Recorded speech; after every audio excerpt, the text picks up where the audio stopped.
I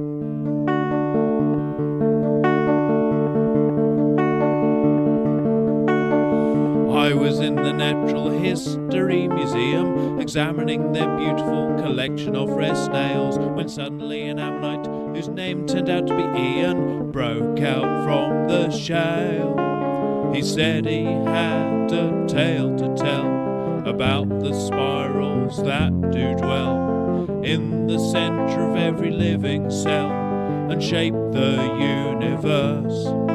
If it wasn't for spirals, our lives would be much worse. And then he broke into song while banging on a gong. Oh spiral, oh spiral, oh spiral, oh spiral, oh spiral, oh spiral, oh spiral, oh spiral, oh spiral. If you put a spinning spiral in front of someone's eyes, pretty soon they'll be hypnotized. A slug don't have a spiral shell, and so it fails to inspire the appetite of the French who will eat snails. A hurricane's a spiral of great power, with winds of up to 190 miles an hour. The yellow spot of a daisy is a spiral of smaller blooms. Spiral staircases always lead to the best rooms. We live in a spiral-armed galaxy. At the centre there's a supermassive black hole. When the black hole feeds matter spirals in, totally out of control. Oh spiral, oh spiral, oh spiral, oh spiral, oh spiral, oh spiral, oh spiral, oh spiral, oh spiral, oh spiral, oh spiral. The spiral in the barrel makes a rifle shoot much sharper. If you pointed one at me, I feel a strong urge to scarper. Some people, when they commit a crime, leave spiral fingerprints behind. If you're drinking wine and going full throttle, a spiral corkscrew might help you to open the bottle. Hermit crabs always choose a spiral shell. Any other shape of shell just wouldn't suit them quite as well. DNA is always found in double spiral strands when it's in a living cell, giving advice and commands. A cochlea is a spiral that's in your ear. Without it, my dear, you wouldn't be able to hear me sing. Oh spiral, oh spiral, oh spiral, oh spiral, oh spiral, oh spiral, oh spiral, oh spiral, oh spiral, oh spiral, oh spiral. With that, Ian disappeared back into the rock. The experience gave me quite a shock. Ever since that day I haven't been able to do a thing about this song stuck in my head, and every day I sing, oh spiral.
put the music on. Best I could do is to put SoundCloud down below here. So that's what I figured I'd do. I don't need this open. That way it's there. That's why the top is missing. I got lots of tabs open. But I went through Spotify, found some songs to add to a playlist that are no copyright. I got like 2 hours of playlist.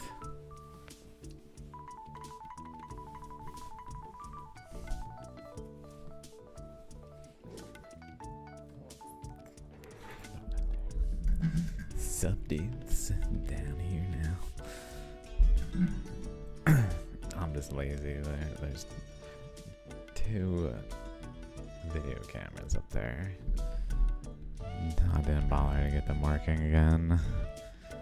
The Streamlabs setting. Anyway, lots of stuff going on. Whoa. So I'm gonna move past this. Move past this. Maybe.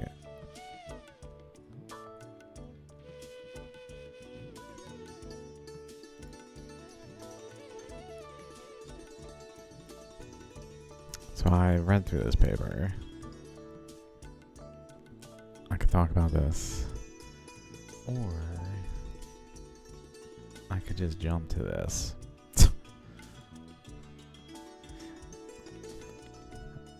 Wow, this is what I say about it on my... I'm banned on Twitter, so here's my backup place I just happen to have. Account.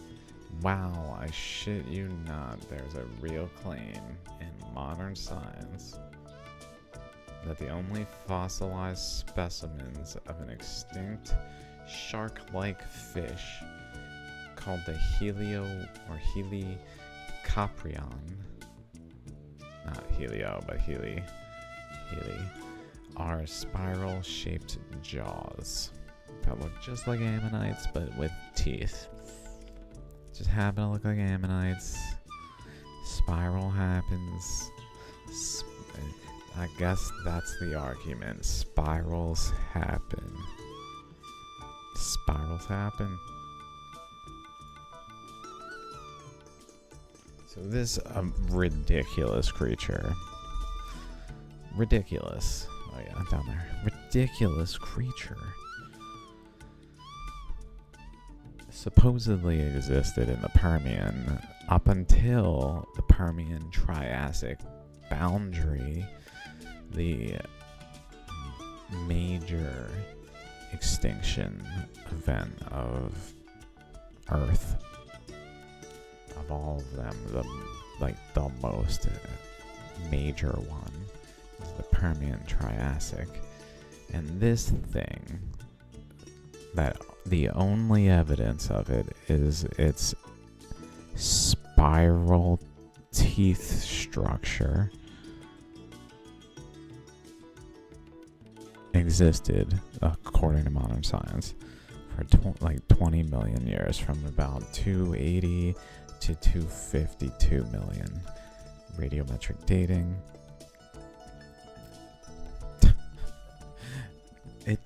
It just is ridiculous, though. So the thought is that this thing's jaw apparently was like this. That's the model that they went with. That's the model that we went with. When we came across this, we said, that's a shark's mouth. That's what that is. That's a jawbone. Those are teeth of the shark. What a shark. Wow. We didn't say... Maybe they're not fossils. What the hell is this? We just went with it. So I looked into it, which pseudo-fossil. there's nothing. There's nothing even questioning whether or not it's a fossil, I guess. I didn't, like, look at everything. I don't know why these all look like I clicked them, because I only looked at, like, a few of these.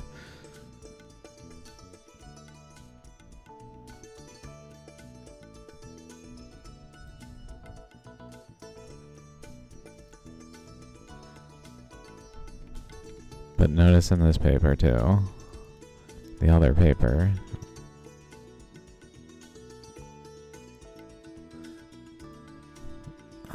that I'll look at here, this paper,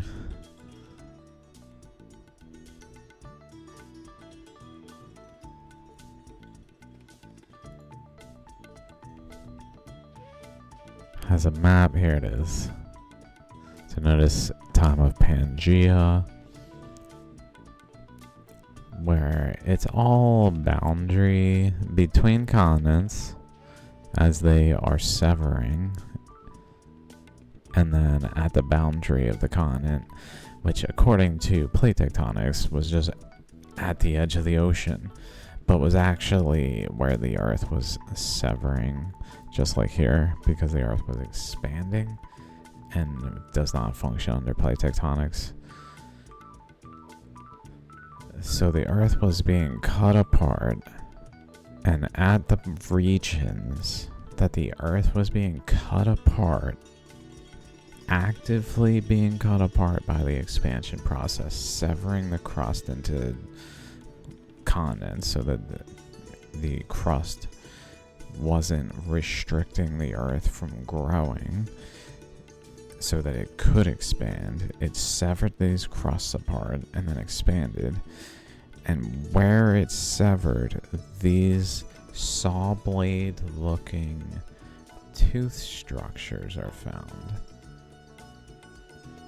Kind of incredible. That have been interpreted as a jaw, so I don't... We'll get to it. We'll get to the details. This has been interpreted two ways. So if we go like this.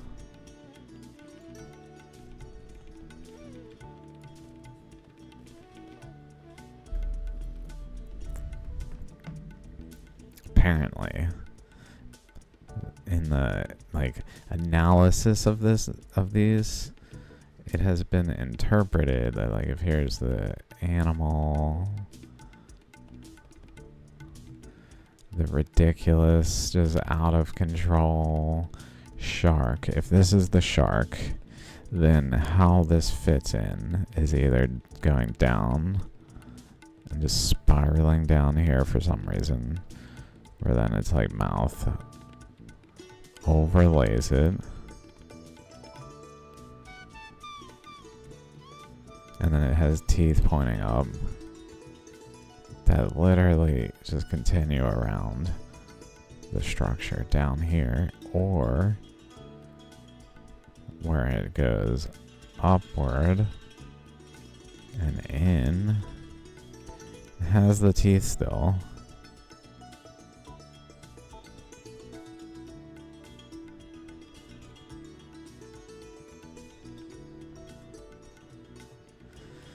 And then back, whatever.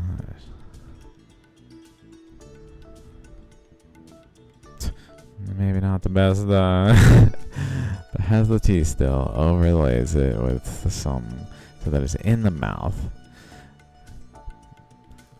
These are the proposals that people have come up with for how this, like, creature was structured. Is like, it has to be one of those two if it's a creature. So,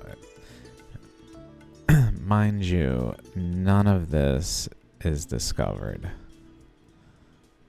There is no creature evidence for whatever excuse we say. Maybe there's something that's interpreted as some part that's, like, associated with it. But there is no actual discovery of this creature fossiled fossilized. So it's all based on inference from this structure that looks mysteriously like an ammonite.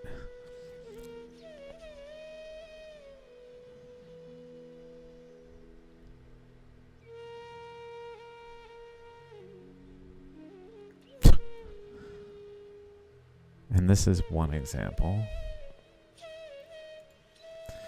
So I said that stuff, showed this picture. Here's another example of how absurd it is. Mind you, there's no upper jaw. So apparently, I don't know how like thorough this is. The bottom jaw is substantially more found to a point where it sounded like there just aren't any of the upper jaw. Like the phrasing left it open that there may be something, but I wasn't particularly convinced in the way they worded it that there was any evidence of an upper jaw. And so like they are, apparently they're not like biting. The interpretation is they're not chomping down on things. Hey, what's up, Salty Sergio? This is the Helicoprion that I'm mocking for being acclaimed creature that once existed. Having a jaw of this nature, supposedly.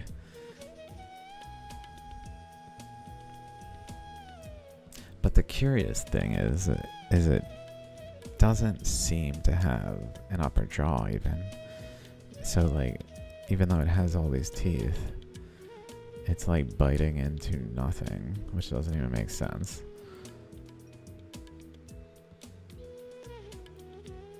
So for the reason that there is no like upper jaw teeth counterpart that's being found, it's interpreted that this thing is more of like a scavenger or something, like a something more like passive and not predatorial, where it's like a shark. Because initially it was taken to be a shark type thing, and people are like, well, hold up, it doesn't really have evidence of like it biting, basically, is how I interpret it. It just looks utterly ridiculous. Utterly ridiculous. It's modern science would argue, well, that's evolution at play, if there were such a thing, which is not actually proven either. Here's more comical images, but then some more actual specimens, which apparently, according to the paper I was reading on it, there's only about 100 of these. I tried to look online for sale on like, I didn't check eBay, on Etsy. I checked Etsy. I was like, if there is enough of them, they might be on Etsy. Not any on Etsy. This is more what I was finding, like toys. So there's really like none of these fossils. There's a fake one. The quantity is extremely low. And on top of that, there's no actual shark/fish remains. It's all interpretive based on this, that this thing existed, but just looking at it, like, it doesn't really make sense. Like, what is going on? Why is there a space downward here, a gap across, and then this thing looking very much like things I've seen at Florida beaches. Florida beach shells images. Not shells though. Black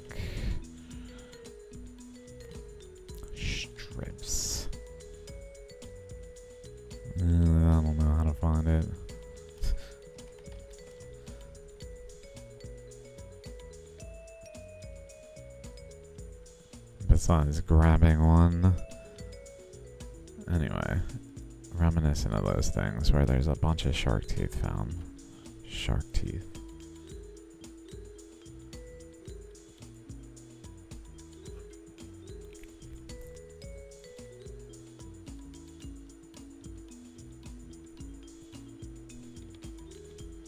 So let's see, maybe I can just kind of go like this.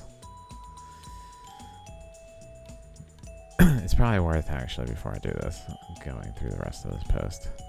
Some specimens, and then I went on to say, found a paper by Tapanilla and Pruitt to check out unraveling species concepts for the Helicoprion tooth whorl. So whorl, I've been reading, I started reading ammonite and like type papers. For the first time, I've never actually read a technical paper in that subject matter. I've certainly read many technical papers. It's not in that subject matter. And it's like, okay, I'm like quickly absorbing the language in some regards. So it's worth like actually, I don't know why this website is not what I saw. It was way better than this. This is not capturing, unless there's a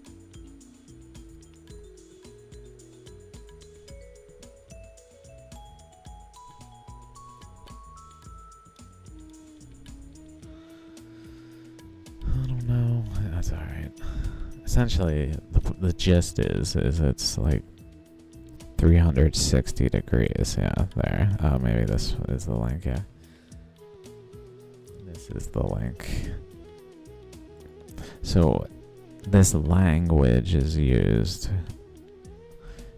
in these papers, so it's worth just kind of a whirl is a 360 degree rotation. So one rotation, I don't know, I guess the first one has like a half and then continues to 1 and then 2 to here and then 3 goes up to here, I believe, based on this, and then 4 goes this way, where 4 would be further, but 3 3/4 is here. I guess that's my interpretation. So I guess it's like starts at 0 and 1 is actually where this 2 is. I don't know. Point is, it's just a term that's used. So let's keep going.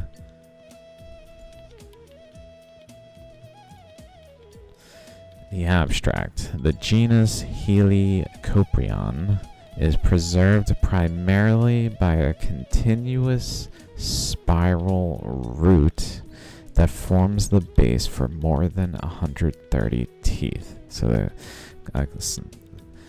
a channel conduit in which current is flowing, surrounded by pressures of other currents, but a channel in which current is flowing that then branches off in the pressures in a specific way where the channel and the branching is structured to arrange itself based on the circumstances in a somewhat repetitive way where it's actually declared as some kind of like biological thing that existed in the time when this was discovered, because it's after we already claimed ammonites for fossils. Helicoprion is found globally in the lower Permian marine rocks. So globally meaning it's relating to the Earth's expansion process.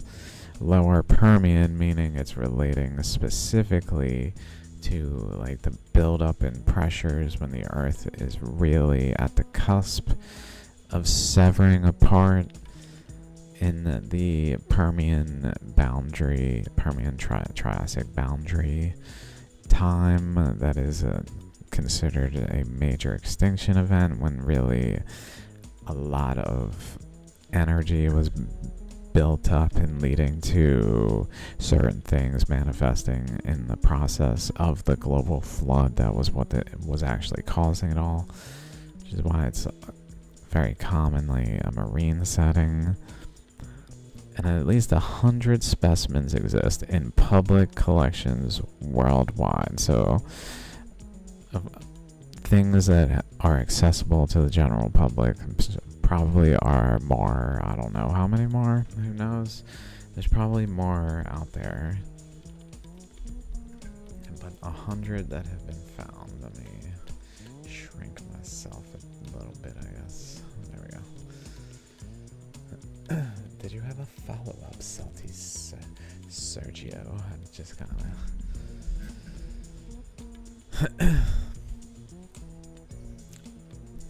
Steve. Sir? Okay. Yeah. Helicoprion. Okay. Blah, blah, blah. 10 species of the genus are reviewed in the context of new morphometric analyses conducted on dozens of specimens. Helicoprion whorls share a common inner spiral geometry that results in exponential growth of tooth and root dimensions. So not just like a spiraling, but a common feature of these things is that they have a inner spiral geometry that leads to exponential growth of the tooth and root dimensions.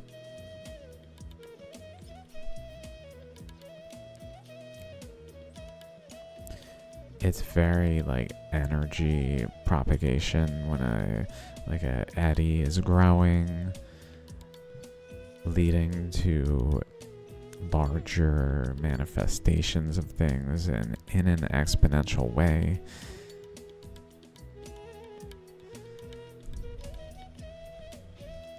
Novel growth equations permit calculation of world diameter, so they even go so far as to apply overlaying equations that allow them, without even seeing the totality of a given fossil,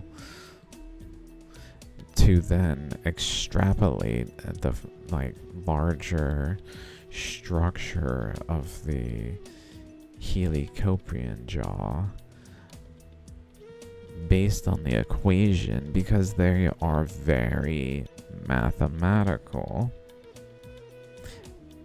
It's not something that I would say I've heard as just a characteristic of things that are biological in nature. For it to be like, especially in like the first sentence about it, pretty much, besides its structure here, a little bit of detail, boom, we're talking about its geometry being able to be overlaid by equations.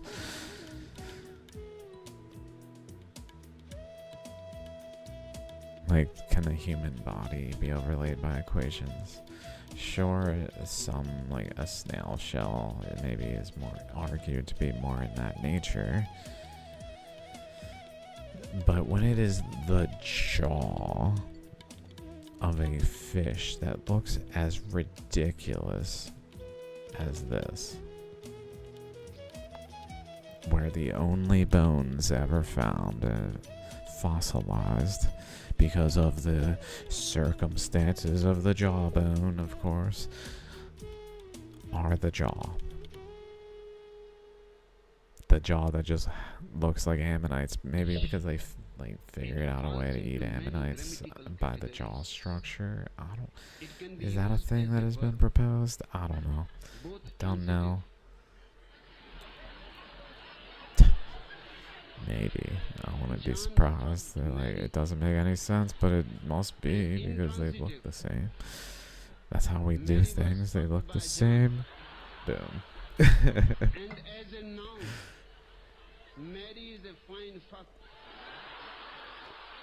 It can be used as an adjective. Mary is fucking beautiful. Differentiation of form is evident among species only after the second evolution, or roughly the 85th tooth. I don't know what evolution is. Also the following uses. Fraud. Generically. I got Oh, fucked duh. at the used car lot. So like whirl, I guess. Fuck if I know. I don't know if that's synonymous, whirl and evolution, or if there's some like technical discrepancy in why the different language is used.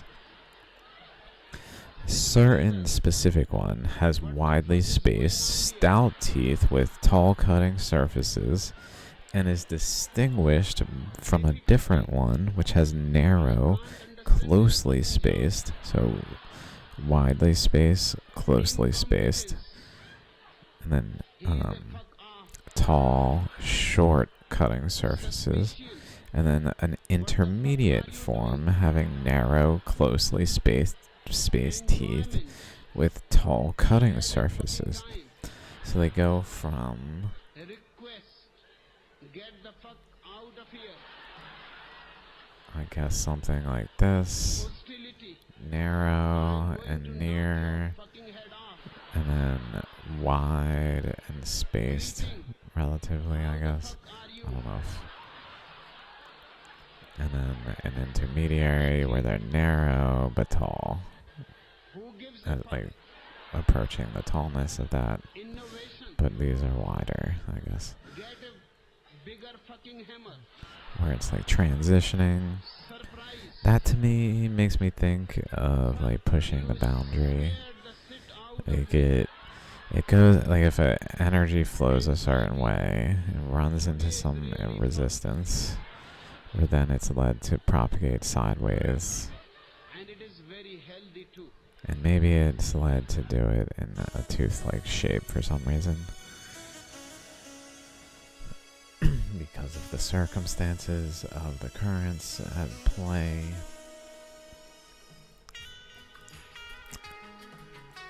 And it's pushing into an outer pressure that's also there. Like an internal and external currents interacting and holding boundaries to shape these things. So there's a root structure in the teeth that we'll read about in a bit. An actual root, it's called. But then it has some weird descriptions that are a little odd.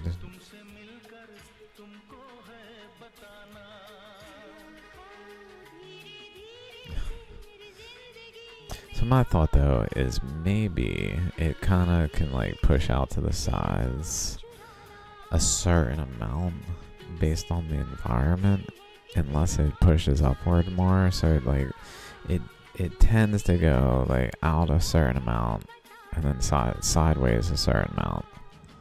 But then that leads to like a boundary that then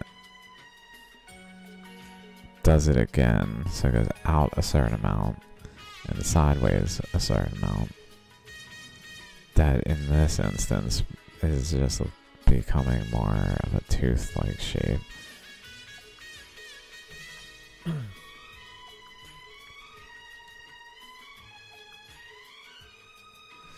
Which maybe then, as it gets bigger, allows for more pushing out the boundary, and it literally redefines the boundary by pushing it against a counter pressure, because these are forming in eddy currents in some nature. Something's going on with an eddy current here. There's seems to be like a positive and negative feed, maybe an inlet-outlet interaction, where one is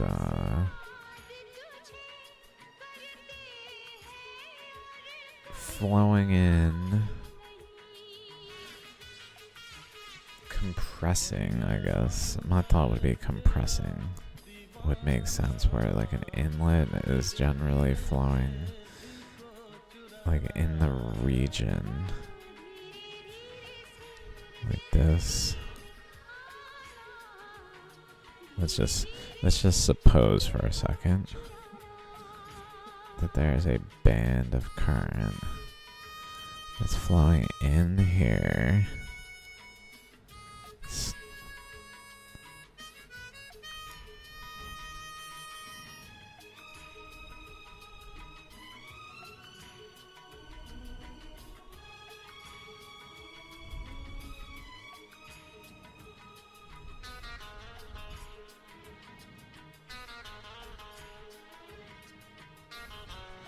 That's like actually a band though.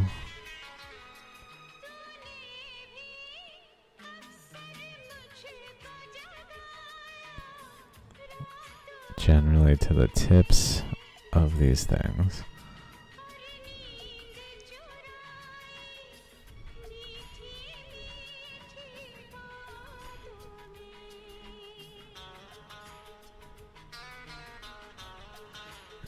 So that it's going in here.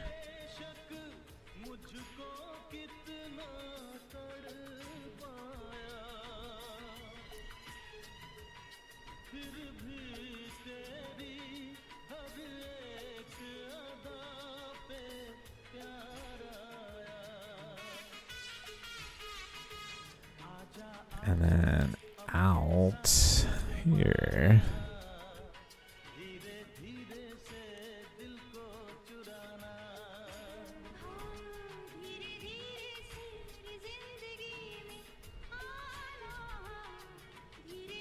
Possibly interacting like the teeth are probably in a boundary region. That would make sense.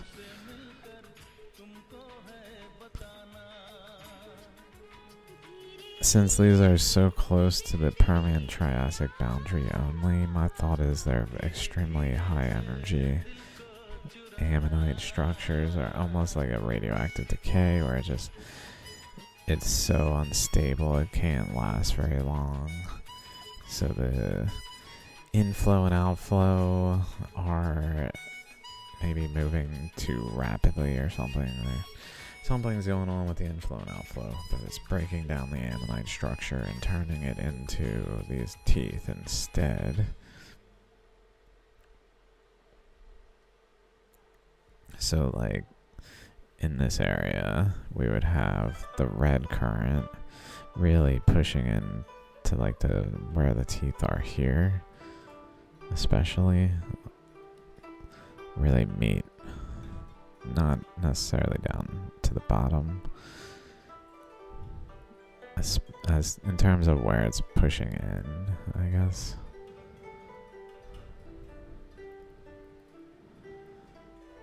Maybe actually where the bend is, even. Although that area is relatively flat, that area might be more like a balance, where they're really balanced based on it going flat.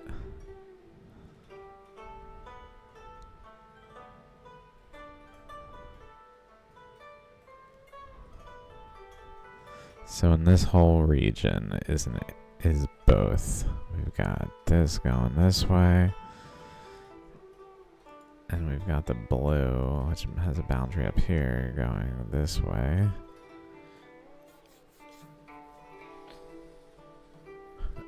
Which, I mean, my thought would be is eddying. It's basically creating chakras one after another.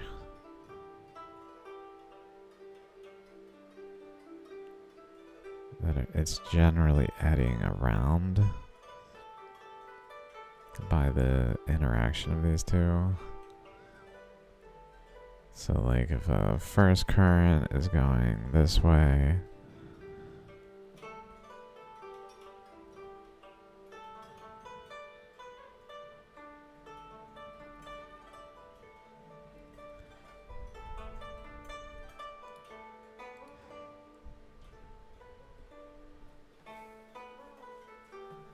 I guess I should draw also.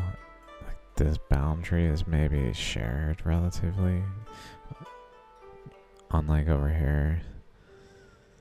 Like it's much more the same boundary, or the red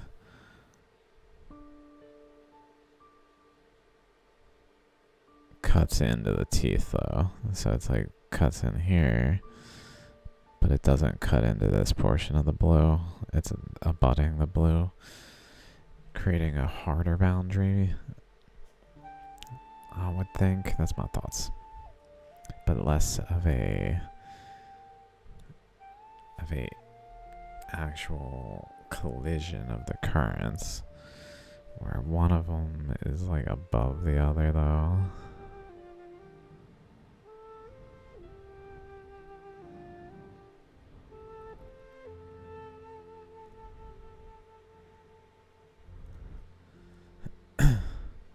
But maybe enough that they're not very much above each other. This might even play into features about the teeth that I was reading about, where then it creates, because of the circumstances, an eddy.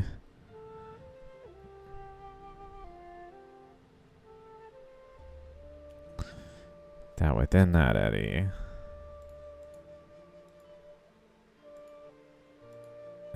is what becomes a tooth. But it's got more structure than just like a rounded tooth. In this case, we can actually see little serrated edges. My thought is maybe it's doing a similar thing down the boundary of it, where it's actually has little eddies on the side of the tooth, just tiny eddies, like down the tooth.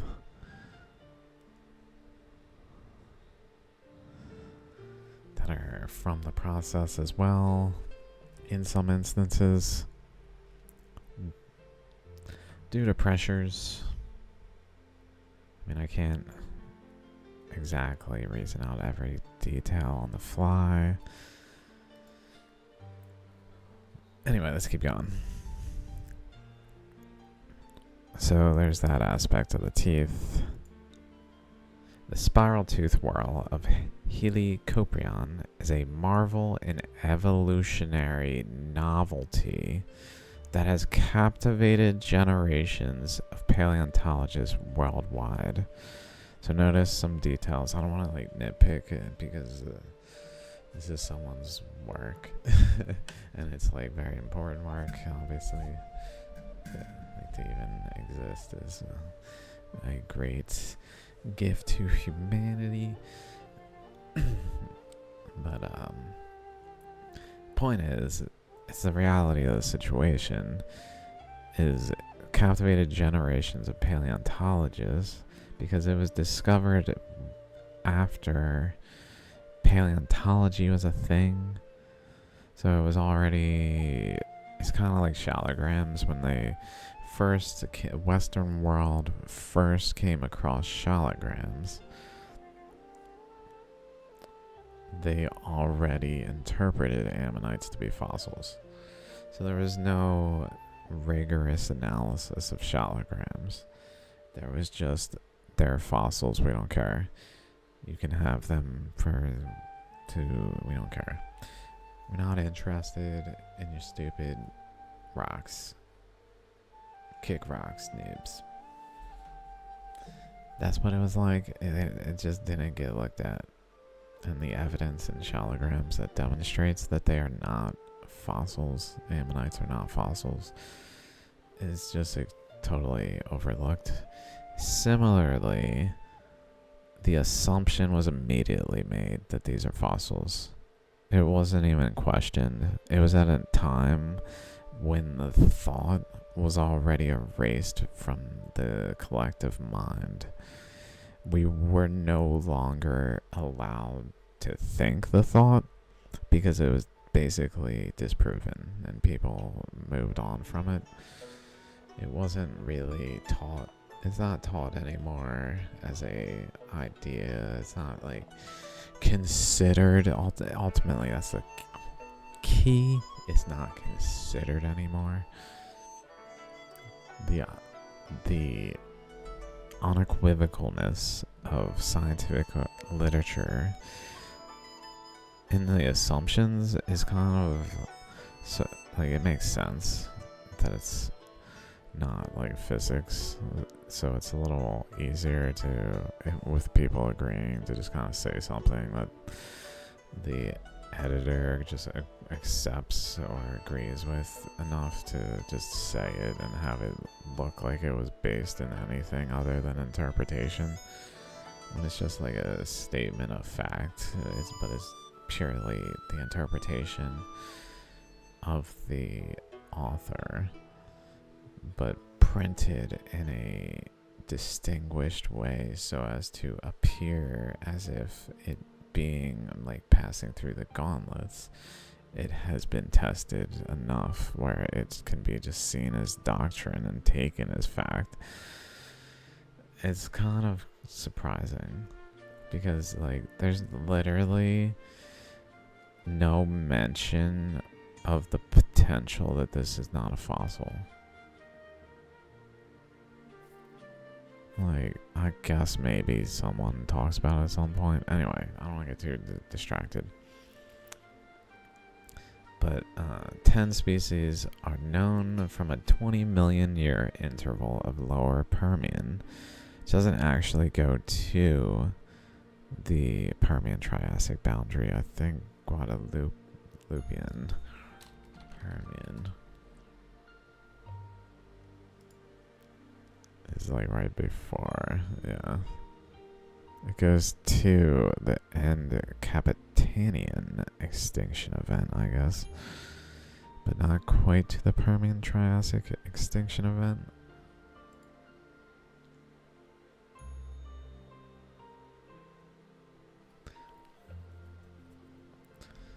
During a period of decreased species richness and increased extinction rates near the end of the Middle Permian,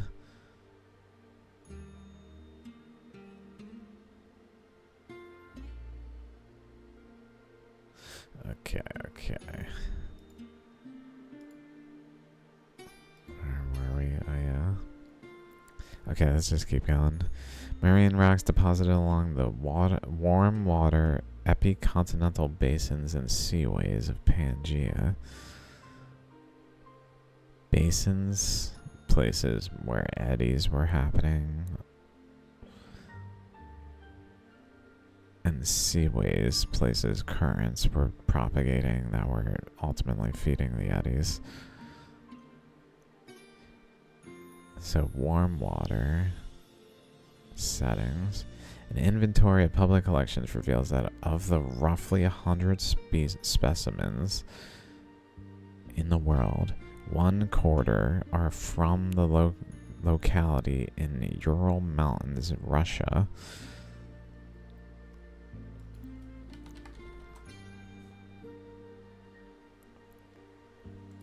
Ural Mountains, Russia, being here. Which kind of plays into an image made on Twitter, posted on Twitter that I skipped over earlier. And then more than half are from the Rocky Mountain foothills in Idaho.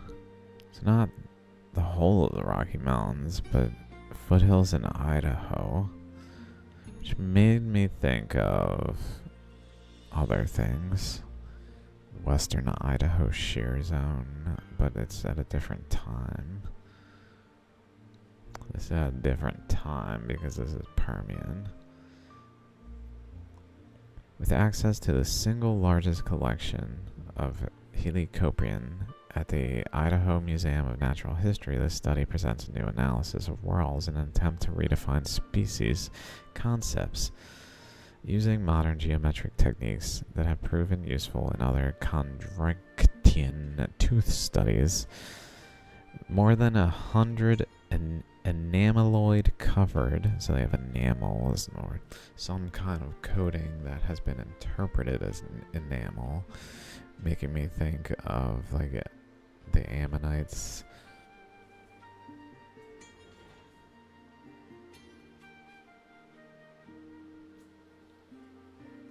Surely I've got one here.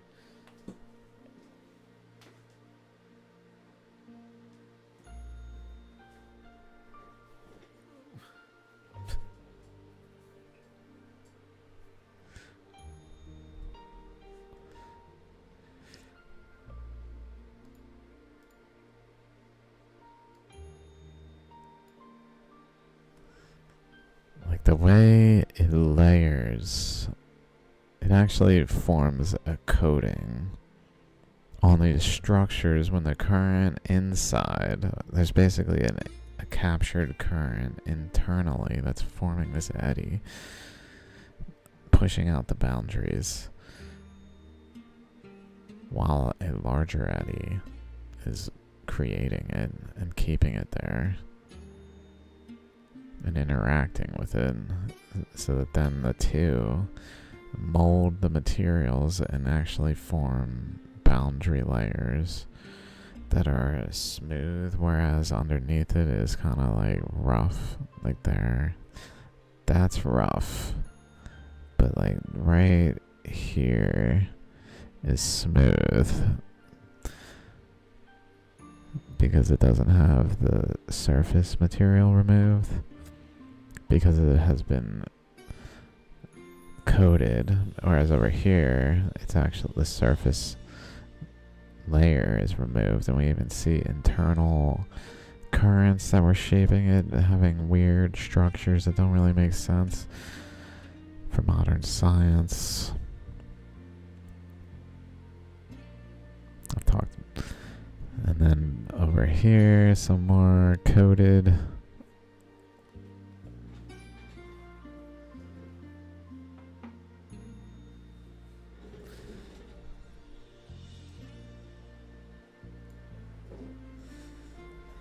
Okay.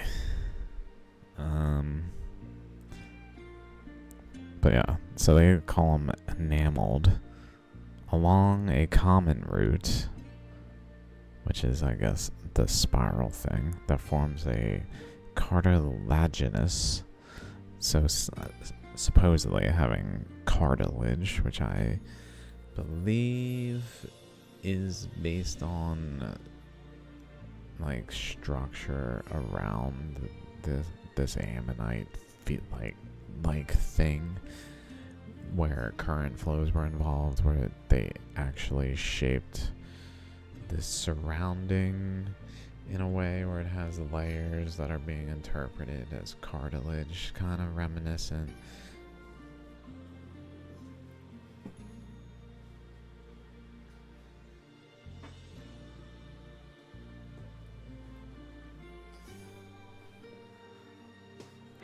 Of this ammonite, which actually I can pull up here.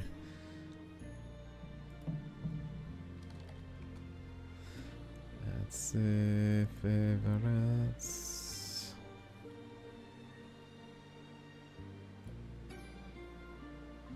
This one.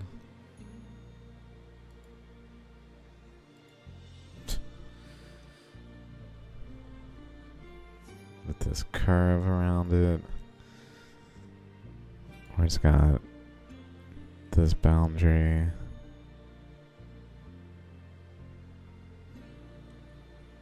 That then wraps around here and then straightens out over on this side.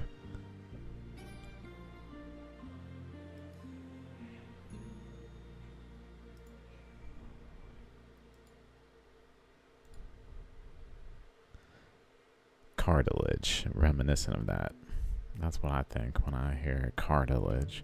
It's current flows that tend to like overlay, like when there's tend to be current striations that wrap around the chakra.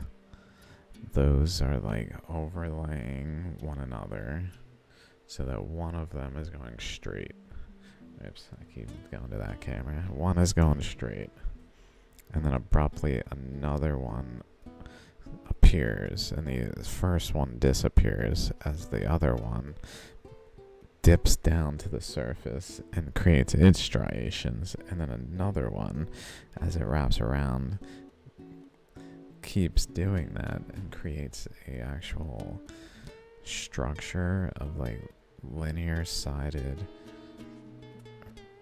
curve structure that wraps around the chakra and ultimately creates this thing. In this case,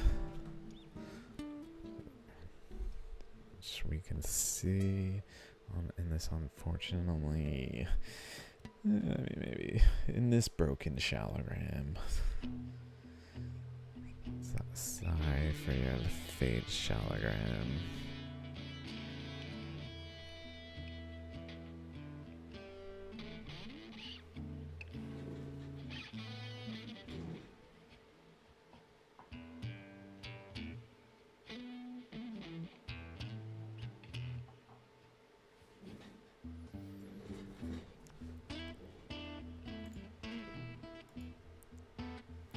Okay, let me keep going. There's, with the exception of the hook-shaped juvenile tooth arch located at the spiral center, which to me, hook shape makes it gives me the impression of like something that the eddy is seated by this hook-shaped interaction of the currents where they're hooking onto one another.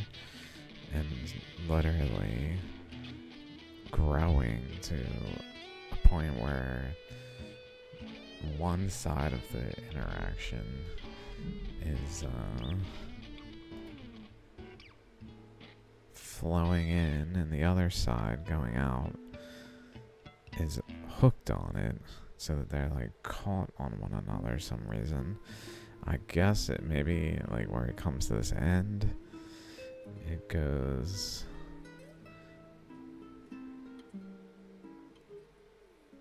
like current flow goes off of that end and then really maybe eddies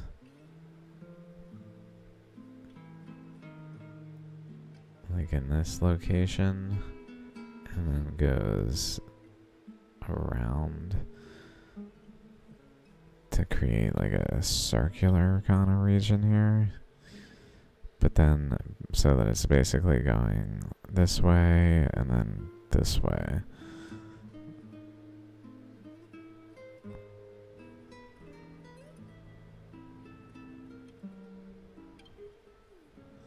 I don't know if that makes sense. Maybe not. Maybe it like goes back immediately instead, like it has a hook with the current flowing this way that then immediately rotates like in the smallest of pixels, a single atom practically, maybe even. It just turns abruptly back this way and goes the other way along its boundary and creates a like an eddy in that location. And that, because it to me that makes more sense for it like actually propagating that way out from the eddy to then go along this boundary smoothly outward. So the two currents just start interacting, I would guess, where the one current is seeding the other current by its abrupt terminus running into resistance and going the other way and eddying into itself. I don't know why exactly this would happen and why it would only happen in the circumstances it happened. But we can see other features in the thing I was just looking at.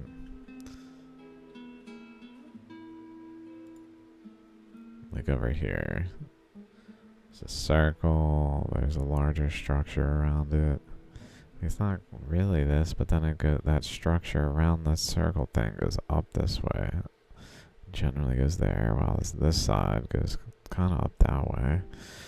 And then off of this one goes up that way. And so there's like structure branching off of this. This crack where this moves, although the teeth don't look to have moved, so it looks like it's actually in the nature of the thing. Where this is, where it jumps down, looks highly related to where this white line comes through. That seems to be running to the nucleus, as currents and ammonites tend to do. They go to the nucleus, or like its boundary, if there's like its first world boundary or something. I don't know exactly.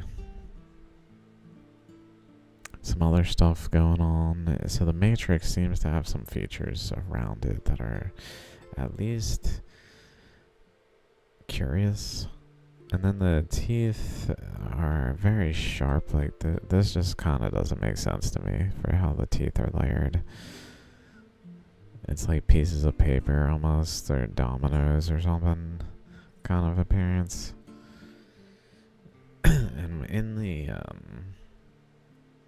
papers, in this paper, it's described. So let's go back there.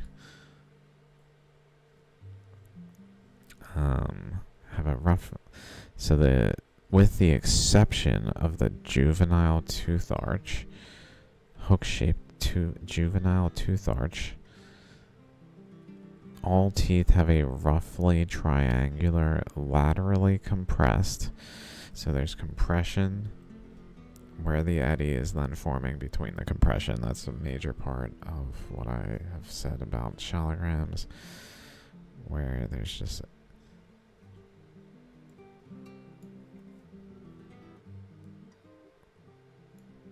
a current flow in a downward direction that runs into resistance below it, that then causes it to bend off of the resistance into outside resistances. Where is it? Exterior resistances. So then it basically bends off of that resistance and into those, creating a bowl type shape where it goes back up and back down, but doing so in a conduit way where it creates like a channel over the top from the bottom side rather than continuous, while around that channel creating more of the ammonite type shape, while the ammonite type shape is hidden underneath that channel connecting them. So then it feeds back through while this current flow is still down. So it's compressed between pressure down and pressure up, basically.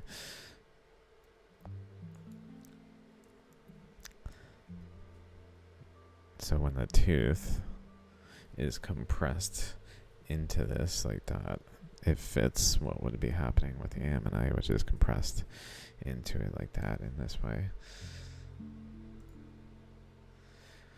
Okay, cutting surface, often preserved with serrations. So that is very interesting. I mean, it's incredible. It really is incredible. But they're not fossils. The upper crown is supported by the middle part of the tooth, which leads to a common root structure on the innermost part of each volution.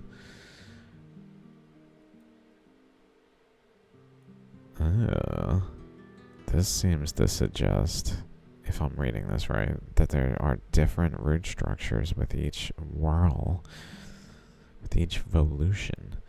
Lower projections of individual teeth curve in an abaxial, away from the spiral center, curve in an abaxial direction, such that the root of one tooth is shingled below the crown of the previous. So I guess they're like shingled, one atop the other in part, as we saw in that image, in the so-called root section. Shingled below the crown of the previous smaller tooth in the series. So a larger new tooth is shingled below the crown of the previous smaller tooth in the series, which would suggest like a current flow that like goes around and then out, and it creates a tooth, and then it kind of blocks off that outlet into the pressure. It's just like pressure is exhausted this way for the current flow that's propagating through, that is able to actually go up into pressure, but it just does it in a very sharp manner. And then at some point it seeds off another current flow that runs into resistance ahead, and it propagates upward in the general eddy resistance, and it creates another tooth, and then that leads to pressure, so that it's able to basically have the path of least resistance changes, so that when the tooth is there, it then continues on. But then the path of least resistance changes, so it by pressures ahead, so it bends up into a recurring path of least resistance, being in a certain direction, so that the pattern repeats. It's not randomly producing teeth off to one side, so to speak. It's following a pattern because that's the way the pressure is, where it's generally always like that. And then in those circumstances, and then it grows another tooth. That I guess because of the pressures behind it, as like back here, fills up with teeth.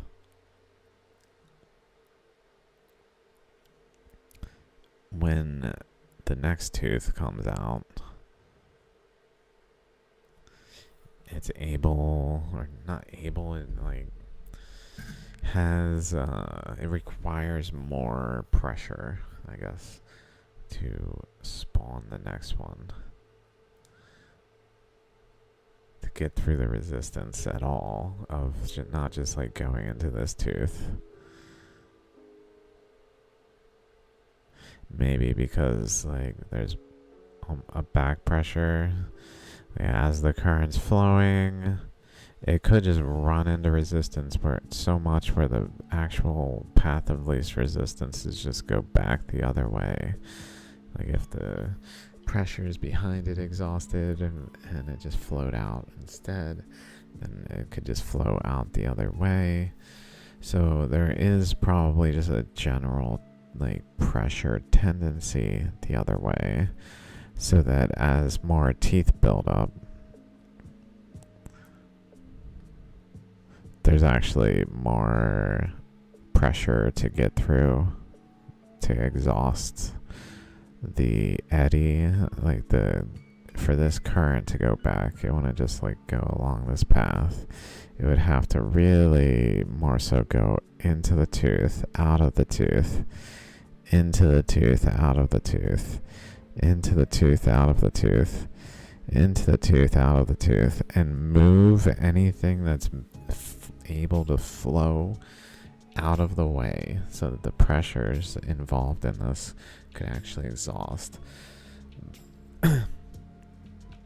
So if it's like able to do that by their having more teeth, it will also make sense that would generally tend to produce a larger tooth with the next tooth that it produces as it grows outward, the structure in the matrix, though, that it's shaping.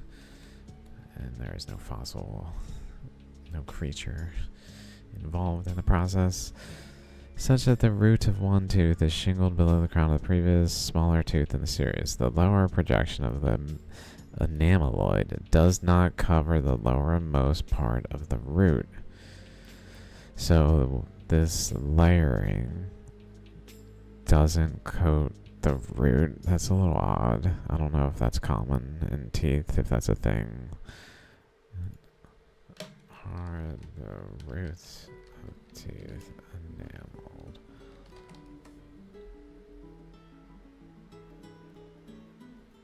Okay, that's not the case even for humans. The lower projection does not cover the lowermost part of the root, which is really where current was propagating through then. And this exposed portion is called the shaft, which is a good word for a place that current is propagating through, I would say. The shaft of the root rests on top of cartilage, which again would be like layers of currents involved in the surrounding material that they're observing some like element of and labeling cartilage. Encapsulates the previous evolution of teeth in a complete whirl. The baxial part of the spiral terminates with the extended root that lacks a middle or upper portion of the tooth crown.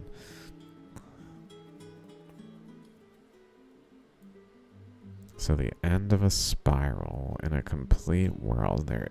Here's one thing that's curious. There is such a thing as a complete whirl. Why would this thing that's growing teeth just like doop, doop, doop, doop, spiraling out like fingernails? Those people who grow really long fingernails that are just spiraled. Spiraling out like fingernails. Why would it have any fucks that it completed a complete whirl to a point where it actually tends to have a characteristic that the end of the spiral at a complete whirl terminates with an extended root that lacks a middle or upper portion of the top tooth crown. So it even lacks a portion of the crown of the tooth. So this tooth sounds pretty shitty. I don't want a tooth like that. I don't think. I'd be like, next tooth, please. Can we get these 360-degree teeth out of here? Look, I know it's cool labeling that 360 degrees of teeth happen, but I would prefer it if all my teeth function relatively the same when they're just spiraling out. I mean, it doesn't make any damn sense. Maybe that's why I'm extinct. Yep, that's it. Didn't have an upper jaw. I had this lower jaw of teeth I couldn't chew with. Upper jaw, no teeth. What the hell am I supposed to do? I bite myself all the time. It's brutal. I got nothing to stop these jagged teeth from just puncturing my upper jaw.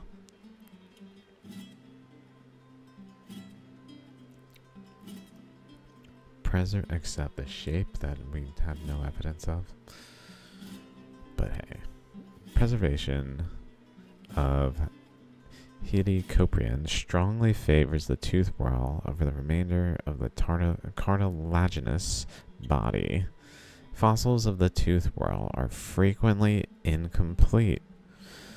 So, like I was saying earlier, it seems like there like a instance in Earth's history that was very high energy that maybe even ammonites didn't typically exhibit, where they almost transitioned from ammonites to something even more like radioactive, where it's like creating shards, like gamma or beta decay or some kind of decay products that are just like jagged shards that when they puncture into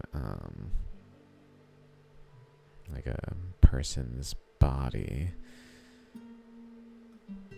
their cells, it actually is like jagged bullets.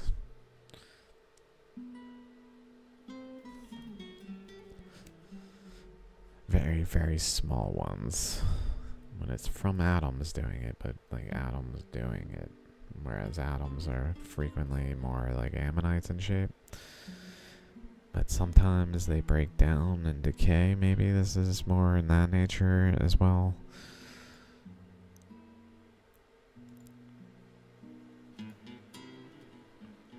So the paper though says are frequently incomplete, where only a small arc or maybe two revolutions of teeth, two whorls, are preserved. It is particularly rare for specimens to have complete teeth, and more frequent that the teeth are medially truncated or recorded as external impressions. The calcified root, I don't know what that means without actually seeing what that exactly is. The calcified root tends to have greater preservation potential. So a place where like a highly mineral rich fluid is passing through, that is just kind of coating, creating this root. Helicoprian whorls are often preserved at the center of the of a concretionary nodule, e.g. most Idaho specimens. So this is curious. These things are frequently found at nodules like ammonites in a similar way, where there's kind of just like a material of rock and then slightly poking out the edges is an ammonite. Similarly, these things are found in concretions at the center. The part and the counterpart are infrequently retained together. I don't know if that means like a jaw and another jaw. And more commonly, one half is not retained at all.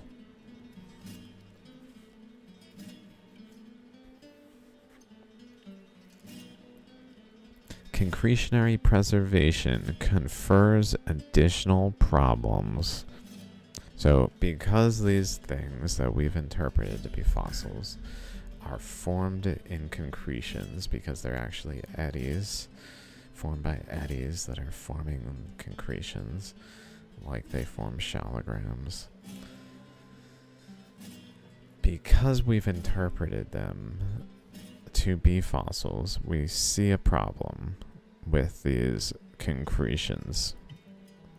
Firstly, cartilaginous jaw and postcranial elements that could be preserved extend beyond the boundary of the concretion and are not retained.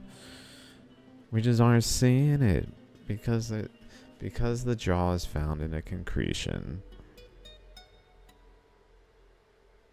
Everything else is just missing. It's the problem of the concretion, not the problem of the interpretation, but of the concretion. What did the concretions ever do to us? These poor things, they're blobs of dirt, hardened blobs.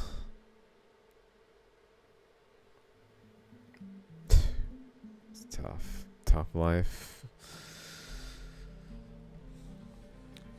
Furthermore, in the process of reducing the size of a concretion, overzealous mechanical preparation of the fossil has often removed subtle elements of the cartilaginous jaw. Mind you, there are 100 examples of this thing. For the word often and the words overzealous mechanical preparation to be attributed to these things as basis for the so-called removal of subtle elements of the cartilaginous jaw, it seems like they're basically just putting in excuses. We had a model that didn't fit the evidence, and it's not our fault. It's not our fault. We didn't do it. It's their fault.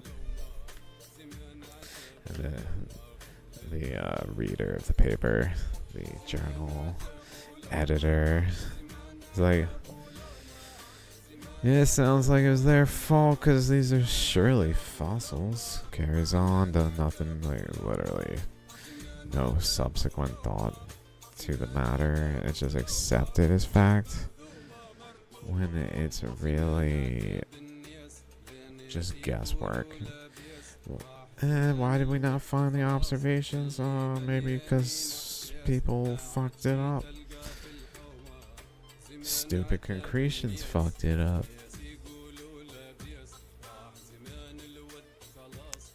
So here's that map where they were found, all at the border where continents were cut apart. It's a little surprising they're not found more frequently. I haven't really thought about why exactly they would be where they are. Except for a little bit I was thinking about it and just cutting apart the continents, but in terms of why not elsewhere.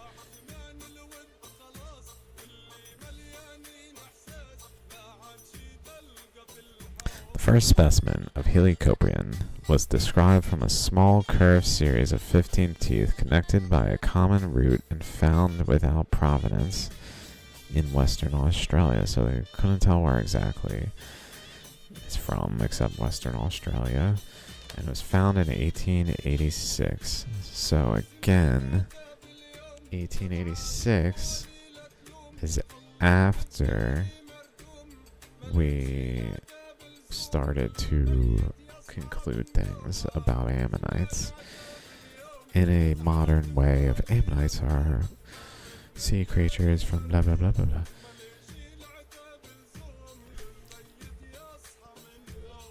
"40 years later, after this person who first discovered this specimen designated it by this name, later reassigned to the newly created genus Helicoprion in Karpinski's landmark publication in 1899. 40 years later, Teichert confirmed Karpinski's recombination with 2 additional West Australian specimens showing a complete spiral form. So what do we see? Someone sees one of these spirals and gives it a biological origin. Someone else later reassigns it some other biological name. And then later on, other people come along and point out some other specimens that match the features to and even confirm the hypothesis that it was spiral-like, because the original one was not good enough to tell. And they come along further combining or further demonstrating that the spiral was correct. This book described a monograph thoroughly described the types of species, presenting 6 species from a quarry from a quarry somewhere where some valuable resources are being mined. A little odd, that's where they're from on this side. in the lower Permian rocks of the Ural Mountains. In 1907 and 1909, Hay presented some other ones in the economic phosphate deposits. So another place they're kind of just mining, I guess, on the borderlands of Idaho and Wyoming. The next two species come from the western part of the United States. Wheeler described two well-preserved specimens from a mine in western Nevada and glacial moraine deposits in eastern California. Which is very interesting. Glacial, I mean, sounds about right for a flood inducing this. Each specimen was designated as holotype of a new species, and each suffers from ill-defined provenance. So each of these is a new species, by the way. So we got like 10 specimens, we got like 7 species, because they're all kind of different, but similar enough that they're all called Heliocoprian, or I guess this one was called Lysoprian, but they're all similar enough that they're being categorized together, but different enough that they're being called all these species based on a single fossil. That's all it takes. Once the seal was broken, the flood came. So you got pee once, and now you got pee 100 times because you were drinking. Speaking of drinking.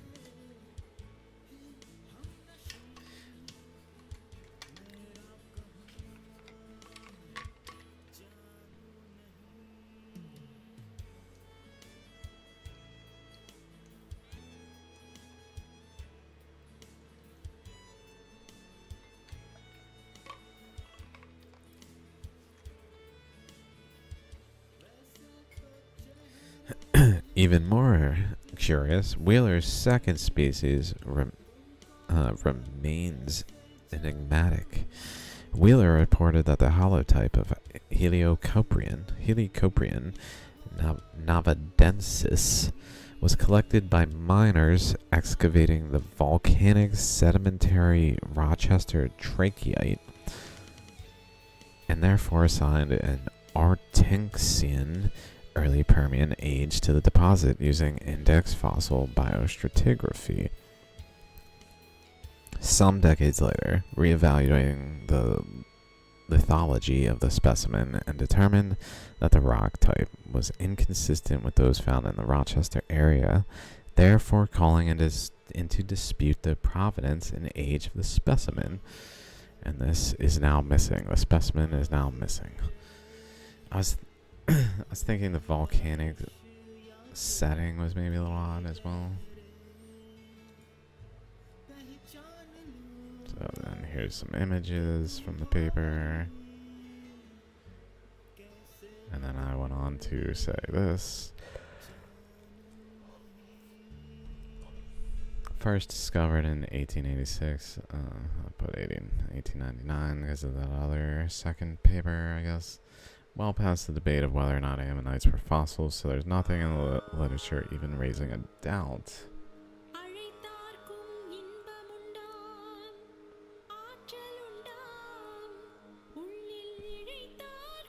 So that's that. That is that clearly not a fossil. Oh, Lord. How did we come here? How did we get to this? We segmented things so much that people interested in the subject matter where they would look at this and be like, this is not a fossil. Don't actually look at it.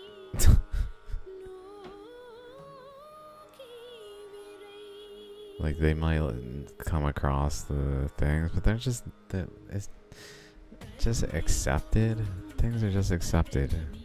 I cannot believe that is believed to be the jaw And then they guess at it. It could be either one. But like, how could it be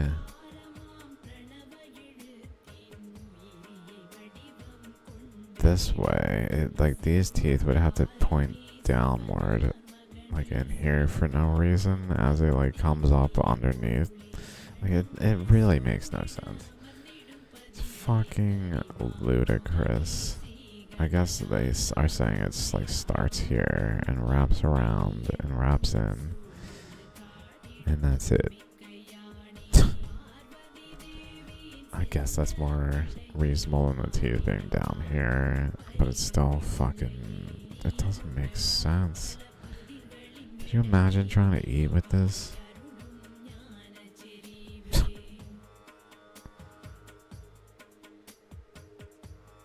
What the fuck, dude? It's so dumb. It's so dumb. Look at the upper jaw. Oh my god. Let's see if I can find.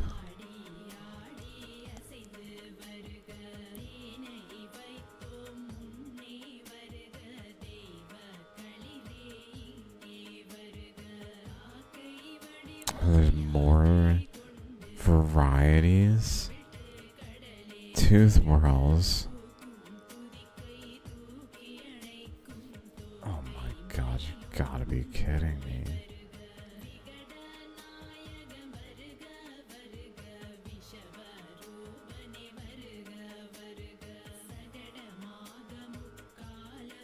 Closest living relatives are chimeras.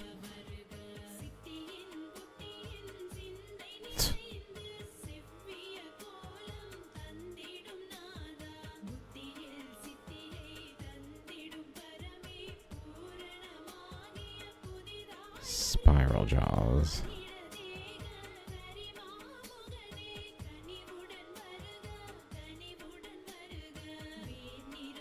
That's...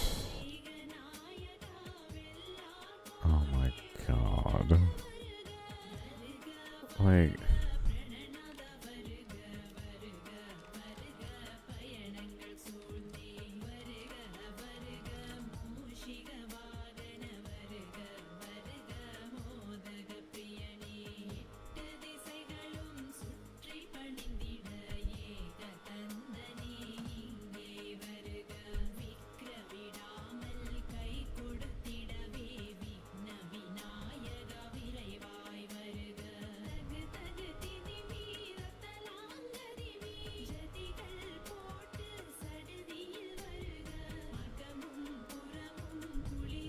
There's probably more of them. Off of this generally.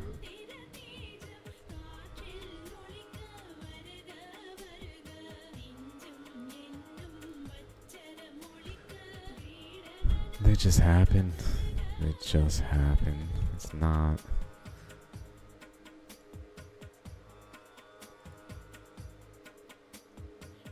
A fossil. In other news, we're 1 day away. No, 2 days away.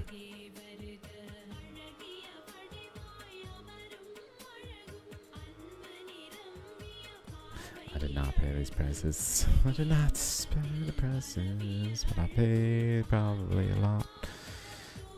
More than, less than their freaking priceless values, though.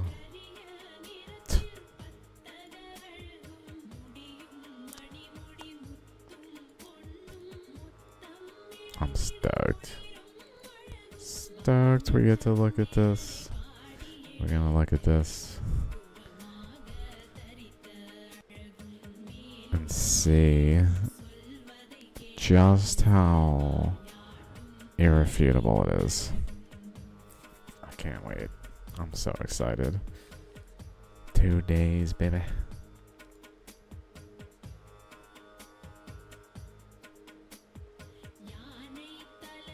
So that was that one. Then the other one I was looking at was this.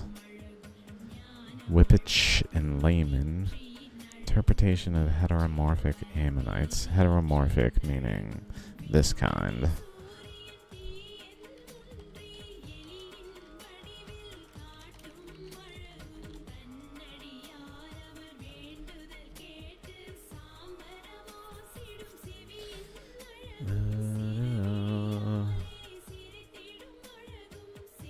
Like not the typical spiral. Irregularly coiled. There it is. That's the words I was looking for.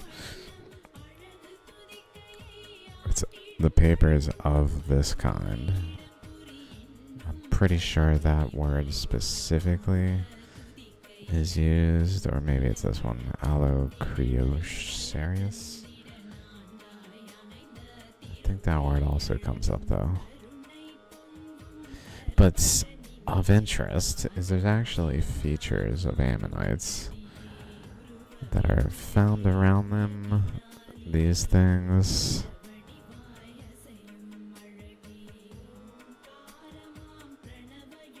That this paper talks about, called the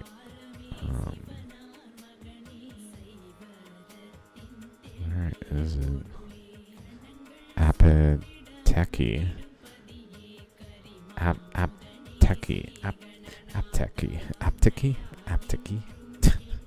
Aptecus.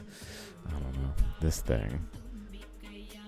Specimens of the mid-Cretaceous heteromorphic ammonite Alocriocereus annulatum from the upper Cenomanian lithographic limestones of Lebanon provide an in situ record, or the Lebanon, I guess that's different, of apetici and interpreted remnants of internal soft tissue and stomach content. Based on this exceptionally well-preserved material, Alocriocereus is interpreted as a pelagic aperture upwards drifter that probably fed on chematulid crinoids. So this paper, I'm actually going to take like 5 minutes and be right back.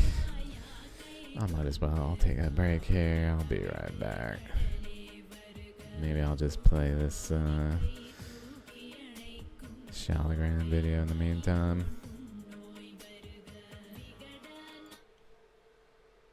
Bong.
Okay.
What is good? Okay, where was I? I was talking about this. We're gonna read this because this paper, while it also has interesting features that I've never heard of before, that are definitely worth looking into further,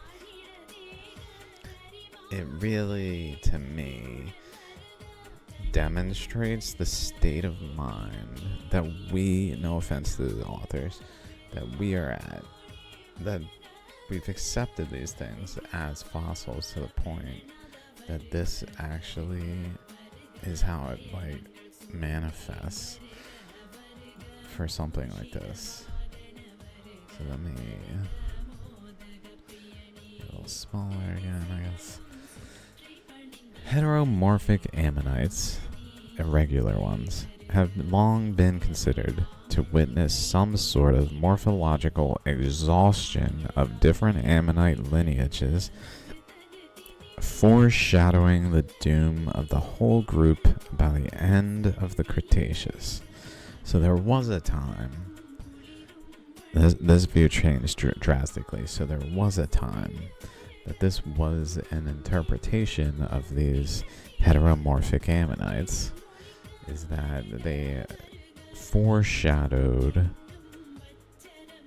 by their morphological, by their existence really, some kind of transition where they couldn't create stable ammonites anymore, I guess, and instead they started producing these weird shaped ones and exhausted the lineages and foreshadowed the doom of the whole group by the end of the Cretaceous.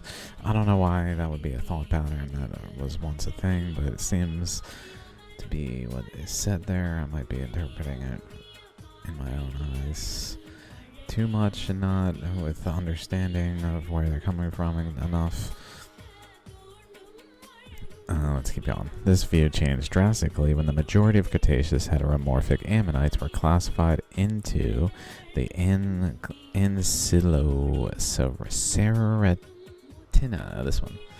So that's where that showed up. Interpreted to form a homogeneous stock, monophyletically derived.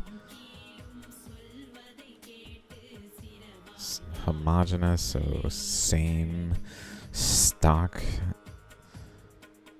I don't know what stock is. Maybe either like the body of the ammonite in some way, which I believe is called like the phragmocone or something, up until the final supposed living chamber of the ammonite. So I don't know if that would be stock monophyletically. Let's just see. monophyletically.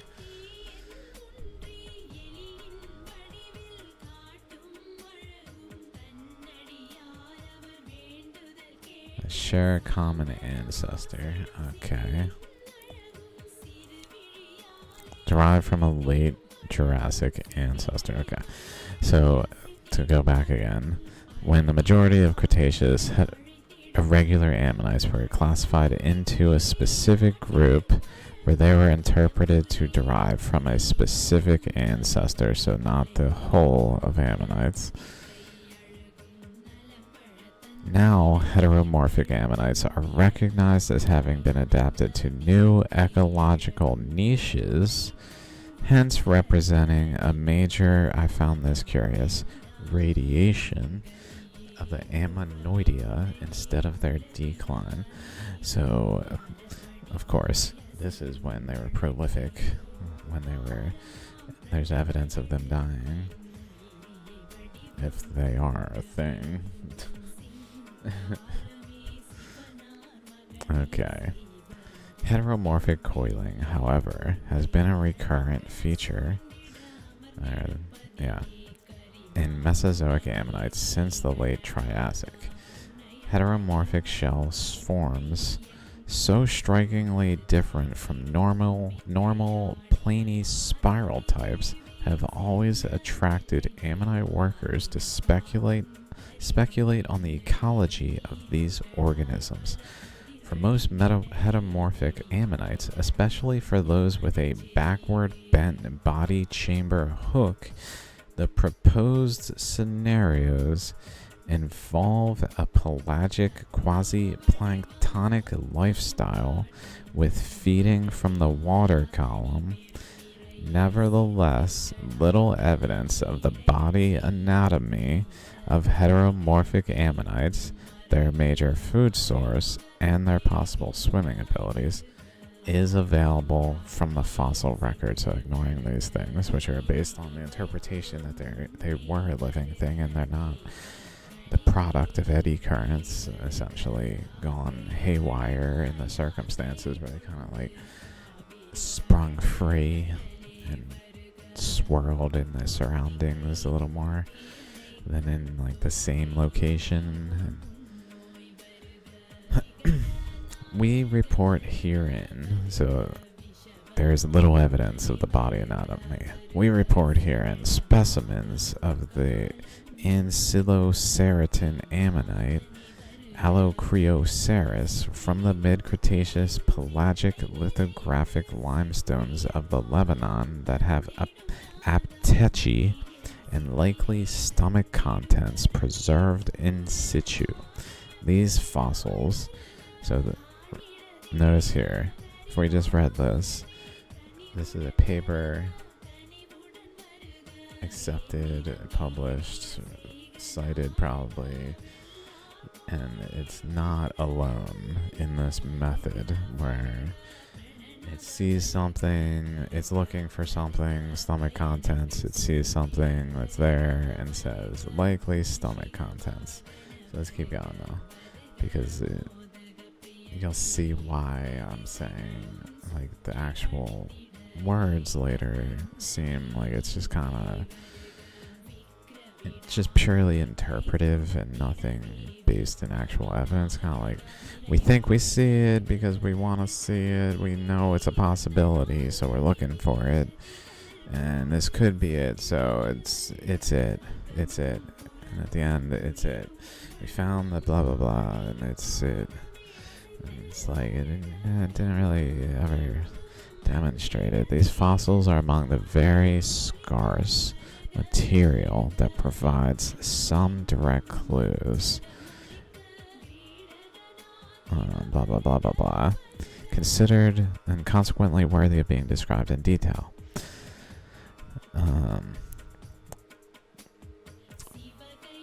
Especially since the monophyly, which is the group from the ancestral Jurassic source, I guess, ancestor of the Ancyloceratina, which is already ambiguous owing to two different shell microstructures present within the group.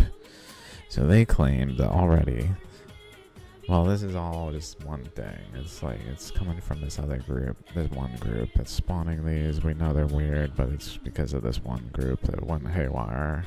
It wasn't all the Ammonites. I don't know why this is like an arguing point in the discussion exactly it's happening, but it is. And they're saying, well, it's all kind of just one thing, but then when we look at it, there's two different microstructures. That's a little odd. That's like not just like the overall arrangement that's spawning from a similar starting point to a point where it's essentially the same thing, where it's like humans, where we have like this, like we all have cells that generally look the same under a microscope, but we don't look the same macroscopically.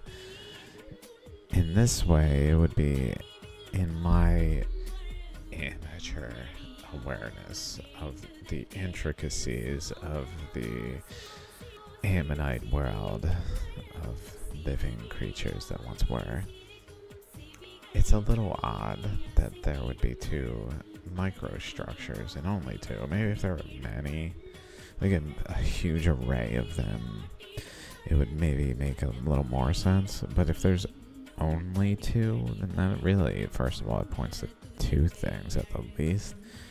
I don't know why there would be only two. It sounds as maybe like a positive and negative element, if anything, that I can think of offhandedly.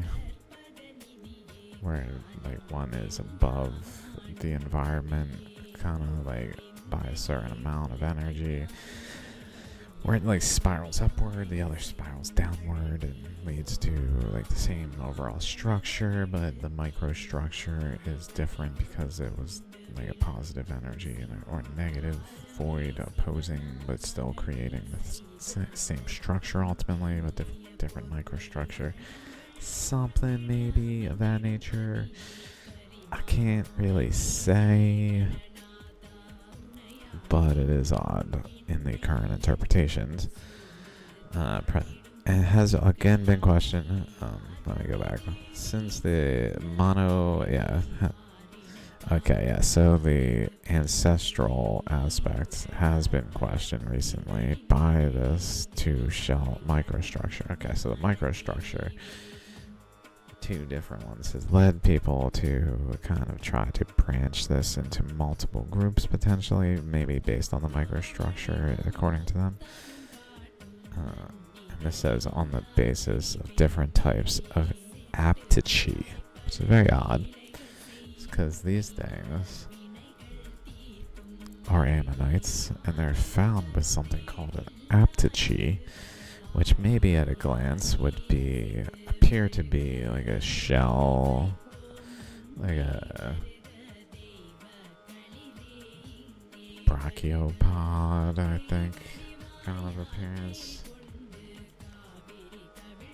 Like something like this, but open kind of appearance.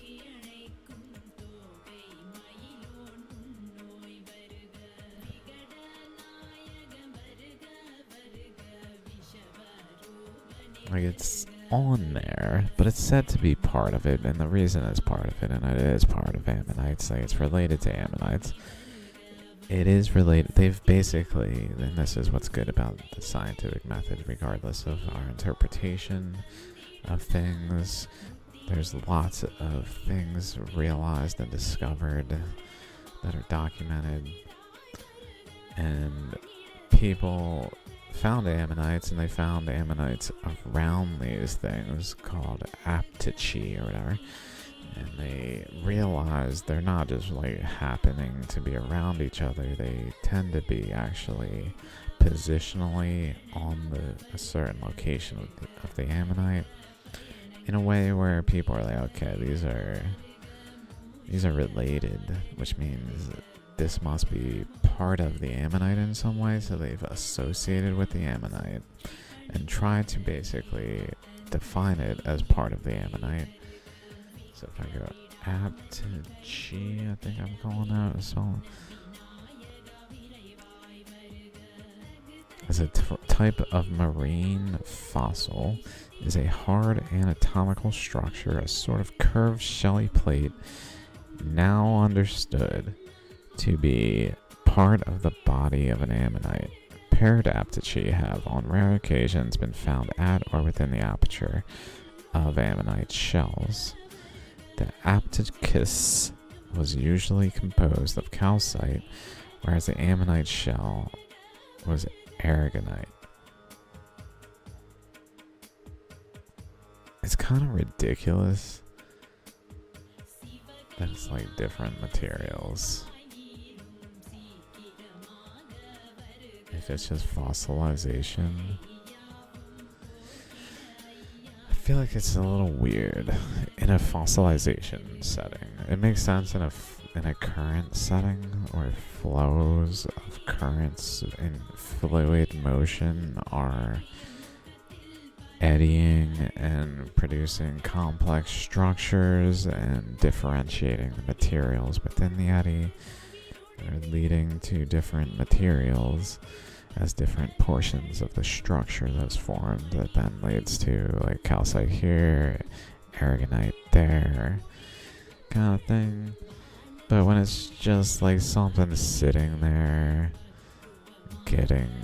interacting with the environment passively, just sitting there, buried, fossilizing. Like, I guess based on its starting material, because it's a different material, it must have had a different starting material, is essentially the thought pattern that must arise. And so, like, based on this certain material, we could probably deduce the type of starting material that we think that it was, essentially, but without ever really considering that current flows are the actual cause, because it's just been erased from our collective consciousness. It's been erased. It's been erased more than expanding Earth has been erased. More than classical mechanics has been erased. That still kind of holds strong. Holds strong. Even though it's like effectively denied in like the most advanced setting of physics where no one is using it. As if it's like too beginner and they are too advanced for it, when it is the actual reality of the situation.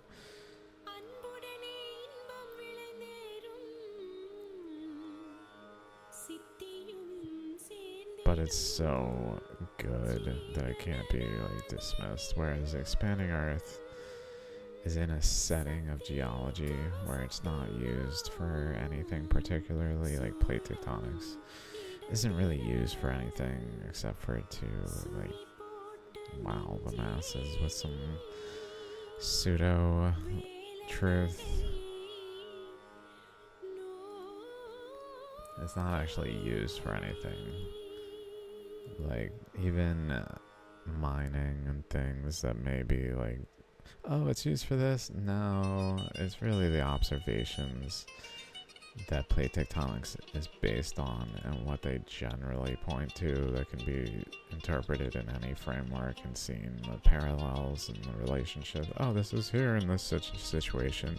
We see this situation, so maybe that thing is here too. Oh, look, it's there. Wow, we're so good at plate tectonics. No, still doesn't mean plate tectonics is true. Sorry, I know we found some oil and we figured some stuff out on how to drill it, and things are going well in lots of ways. Still doesn't mean that plate tectonics is valid. Whew.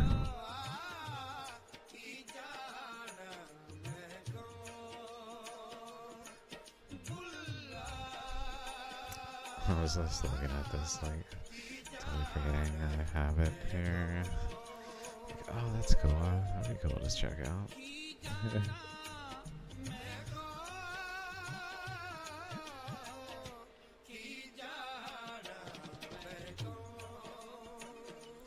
Okay, then we got the thing there, and then B is said interpreted stomach content. There's kind of some stuff going on that is interpreted stomach content.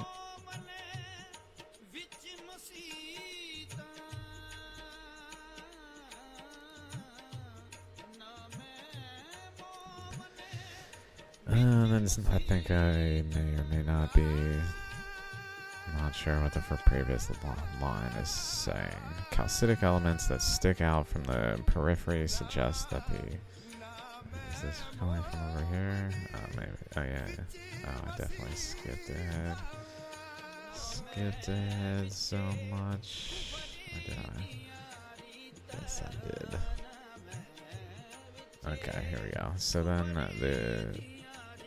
the Ammonites are from... They're just talking about these sites and trying to age them basically here and determining a late Cenomanian age, which, whatever, so be it. Notably, in the species is found in the western interior of the USA, and whatever this zone is of the international standard, I didn't bother to look at it. And I won't now. Let's keep going. However, other specimens do not show a distinctive change of ribbing.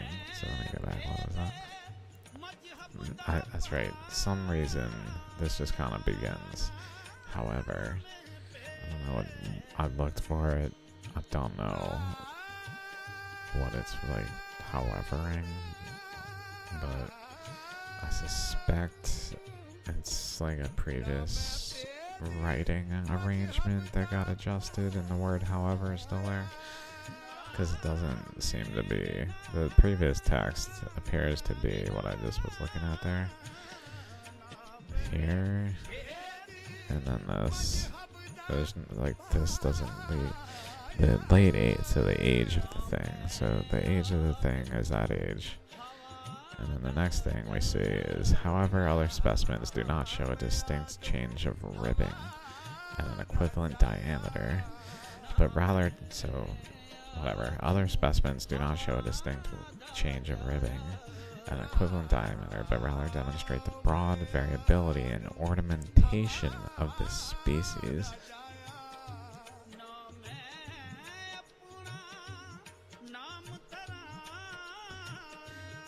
Showing how circumstantial it is. It's the same thing generally happening, but it's always circumstantial. The process is not identical. It's a very similar eddy that's occurring in a very similar setting, yielding a very similar product. However, always different. Always subtle nuances and difference. It's going to lead to a broad variability in ornamentation, unless they are really like perfectly forming, where the structure is approaching a limit of the structure where it really is formed in a sense. Then it's more like an ammonite. It's like, oh, that's the thing, that's the one, that's the perfect ammonite that we're all looking for, and breaking all the matrix off of to find the perfect ammonite with the perfect structure.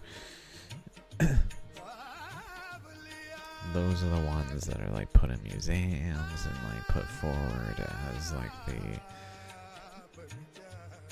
the fossil, while the ones that are like partially formed and only show part of the process are not appreciated. Rather doubtful species from the upper Cenomanian of Texas, based on a single record only, shows dense ribbing as in our specimen. So there is notably an aspect of paleontology that is willing to say we have a single specimen. It looks unlike any other specimen. And we propose a species existed because of this single specimen that we have interpreted to be a fossil, because that's just the standard of the day, in spite of the fact that it could be a product of the earth itself, with no living creature involved in its formation, in the way that it's interpreted at least.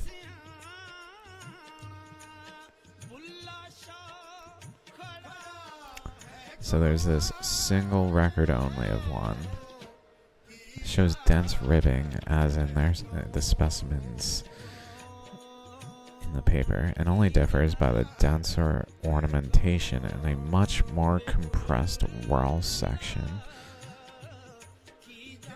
So like variables in how these are forming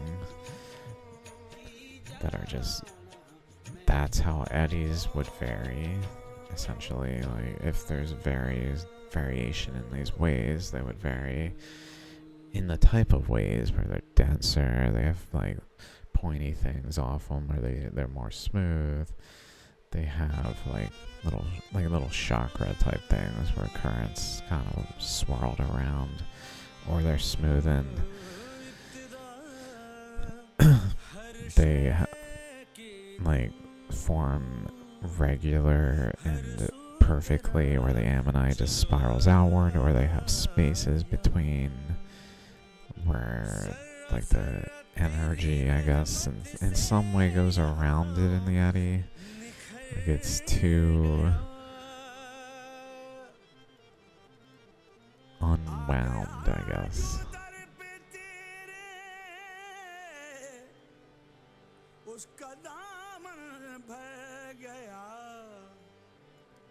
It has too much internal energy that it just pushes out against the boundaries so much that it actually, rather than growing to be a different like size ammonite, it just retains it like a smaller structure while growing too fast to bend quickly and just spirals out.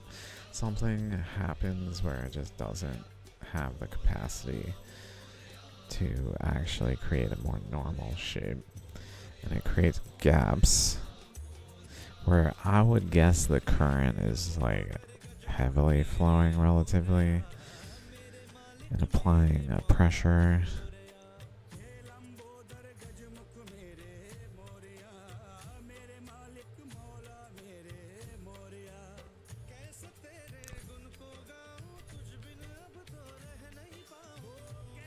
Something is happening. I don't know. It's kind of more complex than a typical ammonite. Because standard ammonite is more easily explained by an eddy. An eddy in like a toroidal shape is pretty much what a standard ammonite shape is.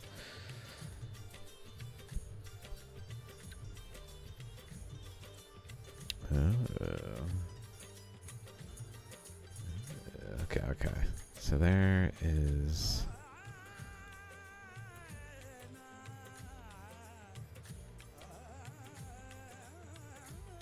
where? Oh, sorry. I keep losing track. Clicking around.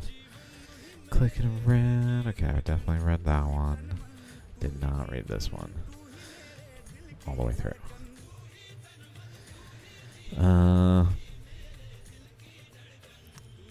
And Lower Turonian of Texas can be distinguished from our specimens by having alternately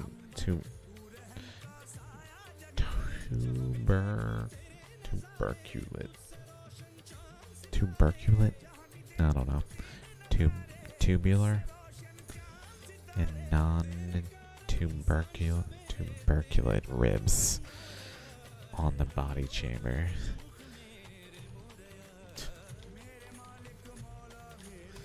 Oh man. Tuberculate.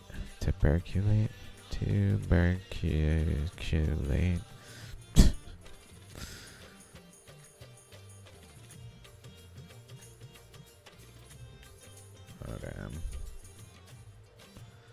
Oh, damn. Okay. Not quite what I was anticipating when I clicked that. Okay. So I guess that was kind of what I was talking about, like the protrusions that are chakra-like. Our material is similar to some representatives of this genera.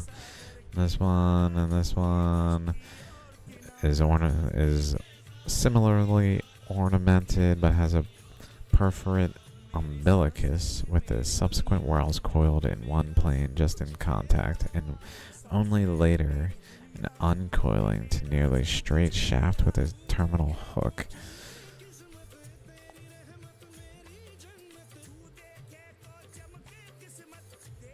So it's interesting, it's fractally has a terminal hook, because these things are reminiscent, at least, of the first tooth in the Helicoprion or whatever that was hooked inward.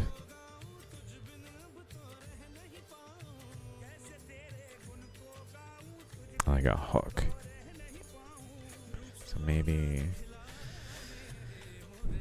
this thing is also forming that hook kind of thing, where the hook matters in sort of how a eddy seeds.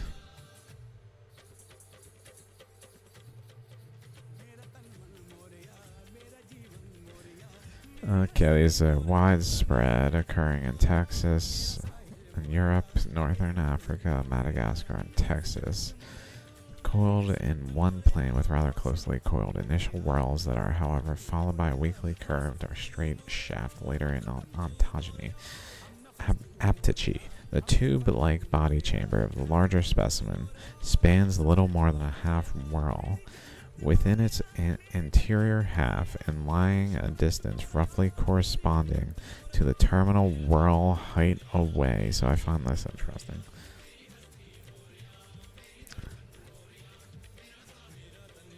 Away from the aperture. So the distance away from the aperture. The terminal whorl distance. Corresponding to the terminal whorl height away. So there's again like a geometrical positioning element to this that's like something of relevance that wouldn't, to my knowledge, be the same setting for a human body. I just don't think we would speak the same way. You guys can see my terrible paint job.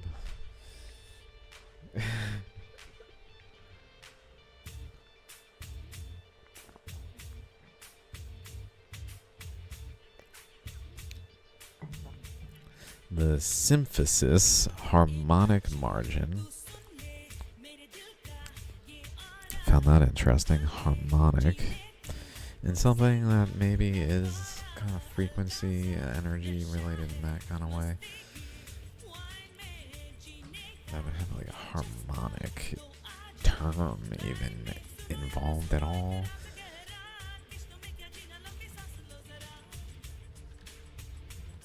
I think I wrote that right. Cubic.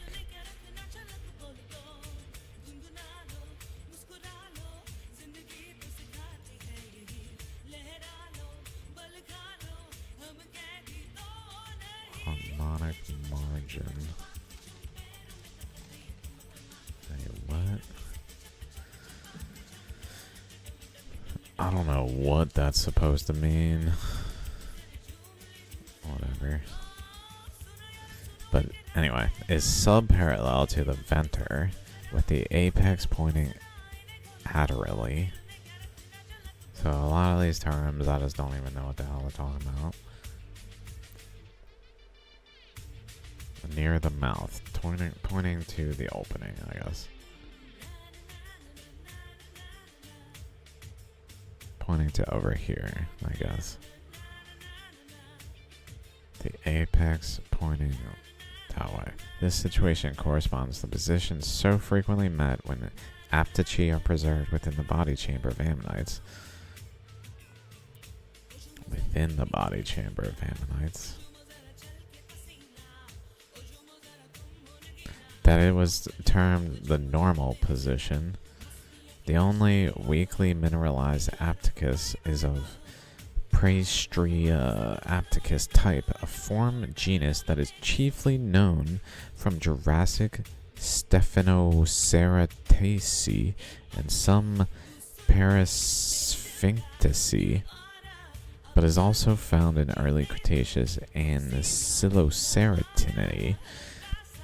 The two wings are slightly dislocated against each other and are folded up closely. I found this curious. This thing is of a type that is chiefly known from some other ammonites, and then also has been found in this one.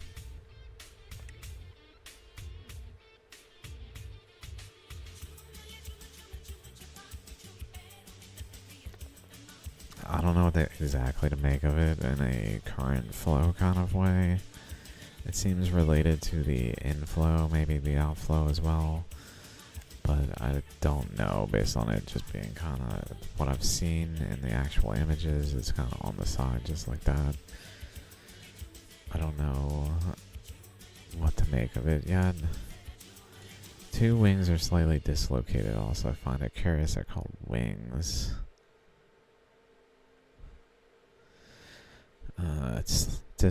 Two wings are slightly dislocated against each other and are folded up closely, suggesting that in the present position they would have gaped with an angle of less than 90 degrees in life. Radial cracks proceeding from the rim inward indicate an original weak convexity of the wings that is now flattened by compaction. So there's radial cracks. I don't know if I agree with the interpretation, but there's radial cracks proceeding from the rim inward, showing a weakness in the structure where current flowed probably. The outside of the left wing is fully exposed with only minor damage along its lateral and inner margins, whereas the inside of the upper underlying right wing is partly visible. Ribbing of the body chamber is molded onto the wings.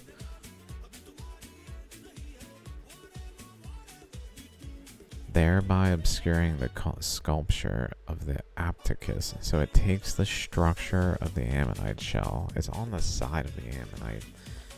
Taking the structure of the ammonite shell. I mean, very strange.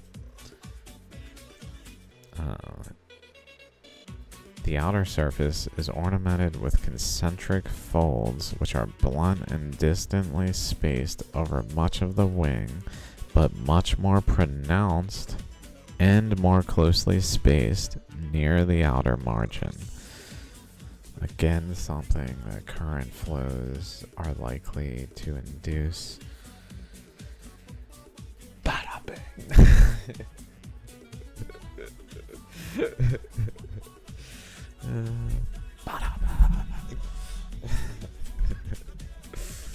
Oh my neck. Oh yeah, maybe, I don't know. It's a matter of time before it has a fact. That was the oh my neck kind of thing doing something. I better get on that shit.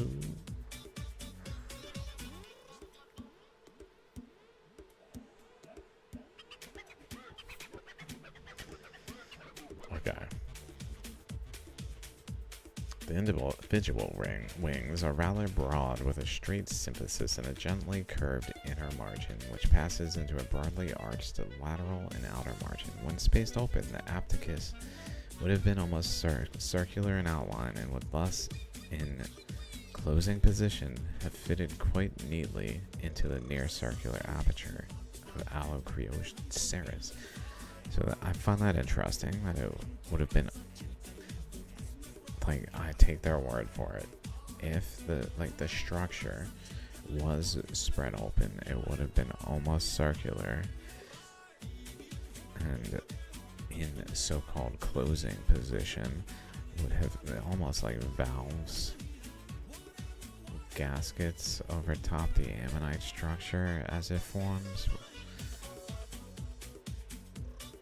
that allow inflow and outflow, but actually block flow from just exhausting.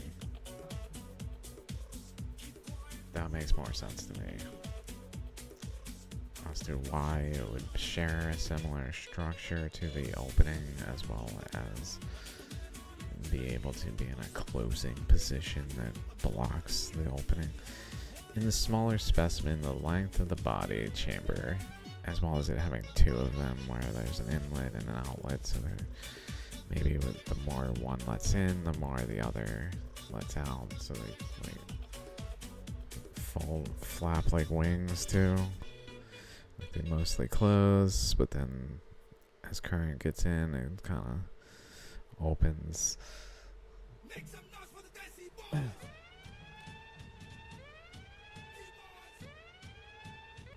But then exterior pressures of the right variety push it closed again, so it's in like a balance, a battle. And frequently that thing just doesn't stay, probably, so it doesn't commonly get found. So, and then when it is found, it's found at times in a place that actually demonstrates its relationship to the ammonite, while it is like still relatively like a seal that blue, maybe like a safety valve or whatever, safety gasket that blows almost always. In a smaller specimen, the length of the body chamber is not discernible, even if it's just like subtly there and not even in the material until later on. I don't know, just thoughts. Anyway, so another specimen. In the smaller specimen, the length of the body chamber is not discernible owing to fragmentary preservation. The apticus lies at the lateral end of the shell, with most of its inner, lateral, so towards the mouth, inner, lateral, and outer margin broken off. So most of it is broken. The apticus is missing, I guess. The harmonic margin encloses a low angle with a venter. Or at least that's their interpretation that was broken off. I don't know. The organic inner lamella.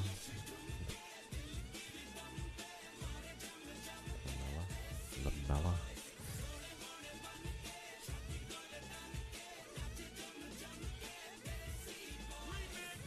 I'm thinking like a laminate. What the hell is lamella?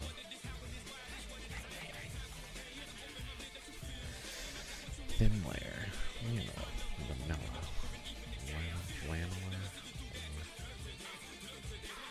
thin layer,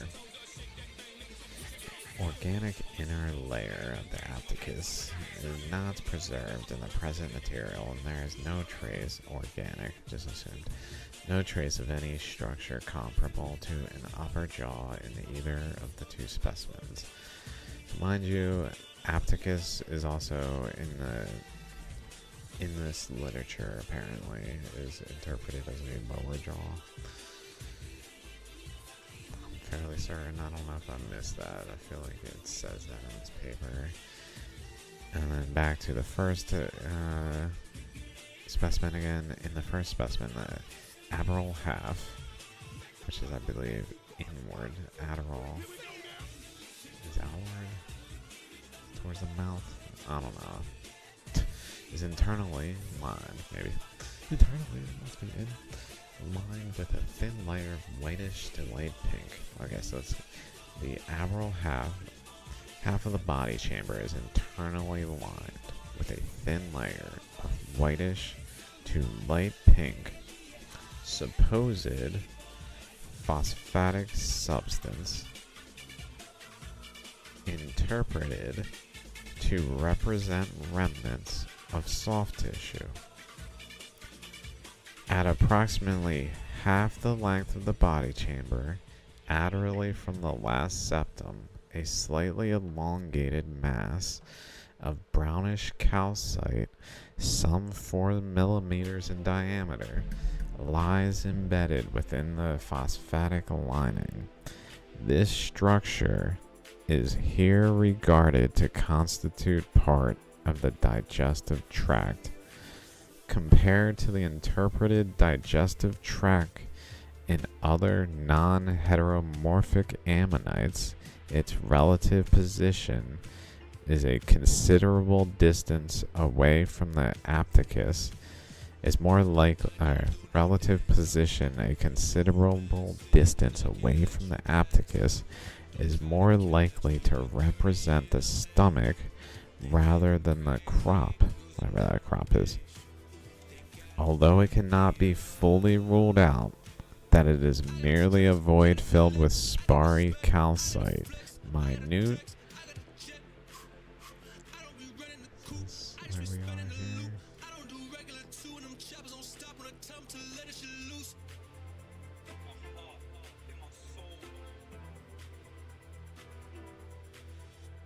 Where did I go? I keep freaking losing track.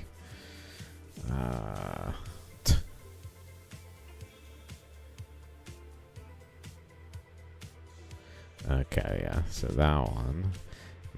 A void filled by sparry calcite, minute calcitic elements that stick out from its periphery suggest that the recrystallized mass originally comprised an agglomeration of genuinely mineralized components. We have just read the basis for how this thing, or the body, where was it? This interpreted stomach content that we saw earlier here. That is their basis. It looks like it is in a general position we think it would be in, being half a whirl. Is where it is here. So somewhere in this region is considered to be the interpreted stomach content.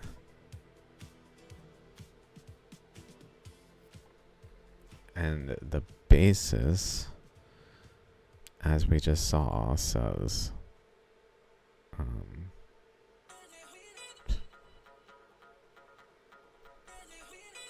where the frick?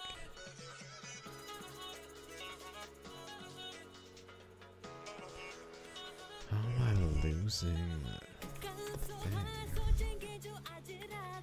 Oh, there's too many I had? No. What the frick?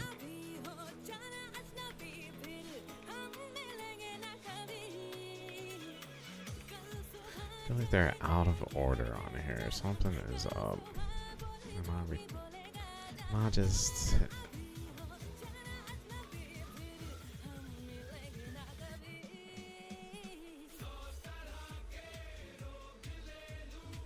Yeah, okay, there we go. So the light, whitish to light pink phosphatic substance interpreted to represent remnants of soft tissue. And then cannot be fully ruled out that is merely a void filled by sparry calcite, minute calcitic elements that stick out from its periphery suggest the recrystallized mass originally comprised an agglomeration of genuinely mineralized components. Never a thought that it could be like a fluid filling it and taking a shape that's a little more structured than I expected.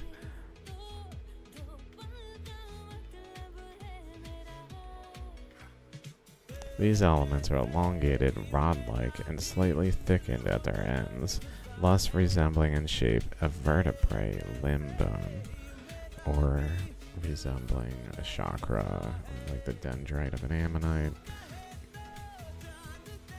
This thickened at the ends, more like a dendrite of an ammonite in that regard. The provenance of these elements is insufficiently identified because of strong diagenetic overprint. However, they may be best compared in size and shape to the ossicles of Ophiuroidans and the pelagic crinoids, which are amongst the most abundant, so that's of note. Implications. The lithographic limestones of the Lebanon form spot occurrences on a wide...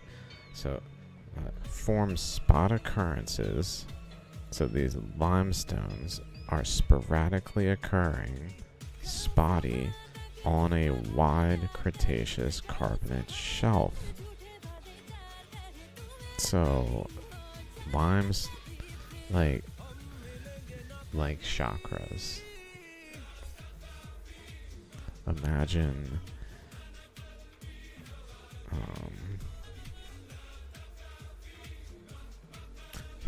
a large area, like a big basin, that then sporadically has little regions of limestone,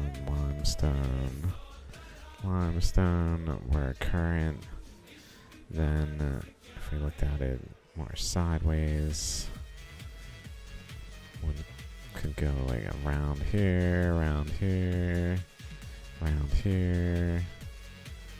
flowing like this.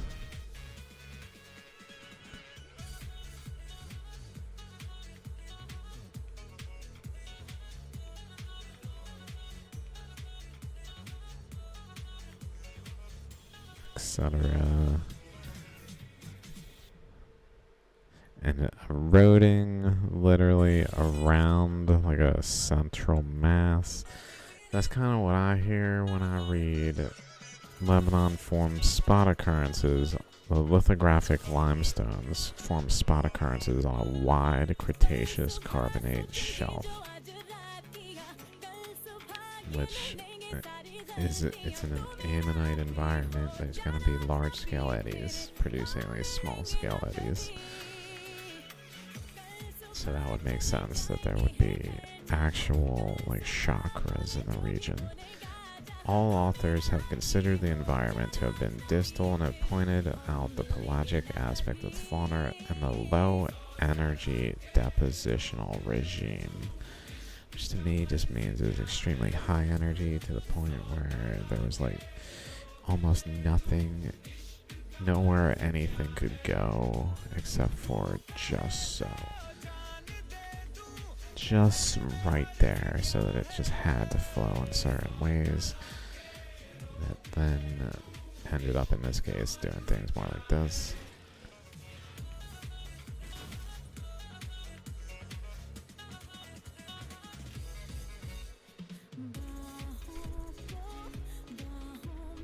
Little is known about the composition of the ammonite fauna of the Cenomanian lithographic limestones, which according to Huckel comprises generally small, normally coiled and heteromorphic forms. Ammonites are said to be less common at this place and very rare at this other place. Isolated where these examples that we were just looking at are found. The pelagic environment, isolated aptychi of uncertain affinity have long been known from these localities. So that's interesting that there's isolated and like separate from ammonites and in a location where ammonites are less common, very rare. I don't know how isolated aptychi are everywhere, that there are rare to less common amounts of ammonites, but okay, that's all I underlined there. Okay, I freaking starred this because it probably just points out how easily we transitioned from maybe this to definitely this. Since the work of Truman, the life orientation of heteromorphic ammonites that possess a backward bent body chamber hook has been considered aperture upward with a hydrostatically highly stable shell due to the center of gravity being well separated from the center of buoyancy. So this is interesting. Again, the shells, in spite of their ridiculous shape, are highly stable due to the center of gravity being well separated from the center of buoyancy. Now, even though buoyancy implies that it's like swimming in the ocean, it's still kind of in a fluid setting where buoyancy would play a perhaps relevant role and be relevant in the production of them, where their structure was actually a product of a separation of their center of gravity and center of buoyancy in a way that it's actually written of in this paper. The mode of life conventionally interpreted for these forms included more or less passive floating.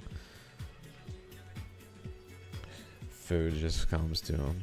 Oh, thanks, food.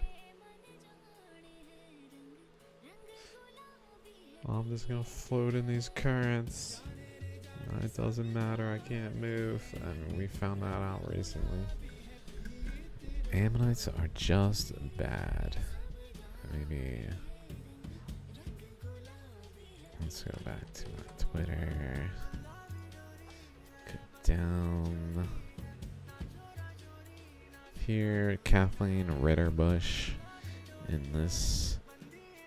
I think I talked about this before. In this talk, to just quote her, discussing drag on ammonite shells in water. When we return to our early Jurassic world filled with snake-coiled, bicycle-tired sized ammonites, the question is, what the hell? They're bad at everything. Why? They wouldn't be terrible in low Reynolds number, so low fluid flow or small sizes, but they reached large sizes, so they would have to be in large Reynolds numbers. They would have to be in turbulent flow regimes, and it seems like that shape is bad. Maybe they're just drifting. Maybe they're just lazy. Maybe they're just bad at everything. If you go faster or are big, you are turning on turbulent flow. And so on.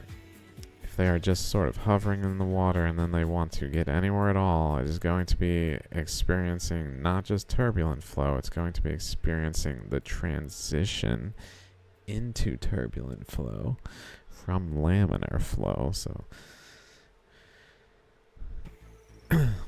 these shapes basically, okay, etc.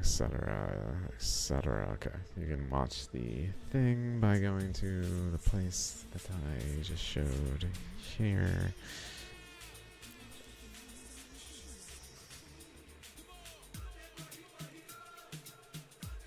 So they're just bad at everything. So passive floaters, just out there because they can't swim because their shell shape makes no sense.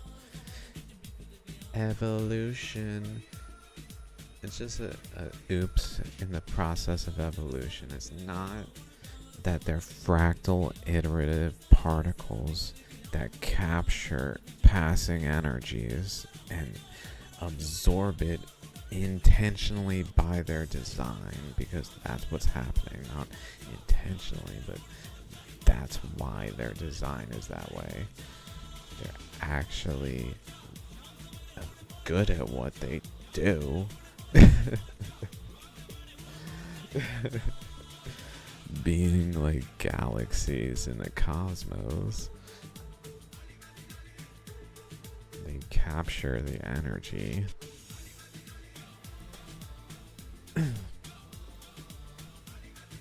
But then if something used that shell shape, it just would have to be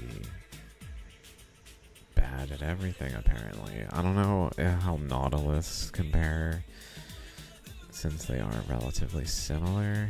I don't know if the shell shape is quite the same, where the experiments would have similar results, and what would be said about that. And how I would interpret it, I guess. I'd have to see the results. Like, if it's similarly terrible, then I guess my argument there is not relevant. It's just kind of, alright, so be it. It doesn't have to be that they truly could be.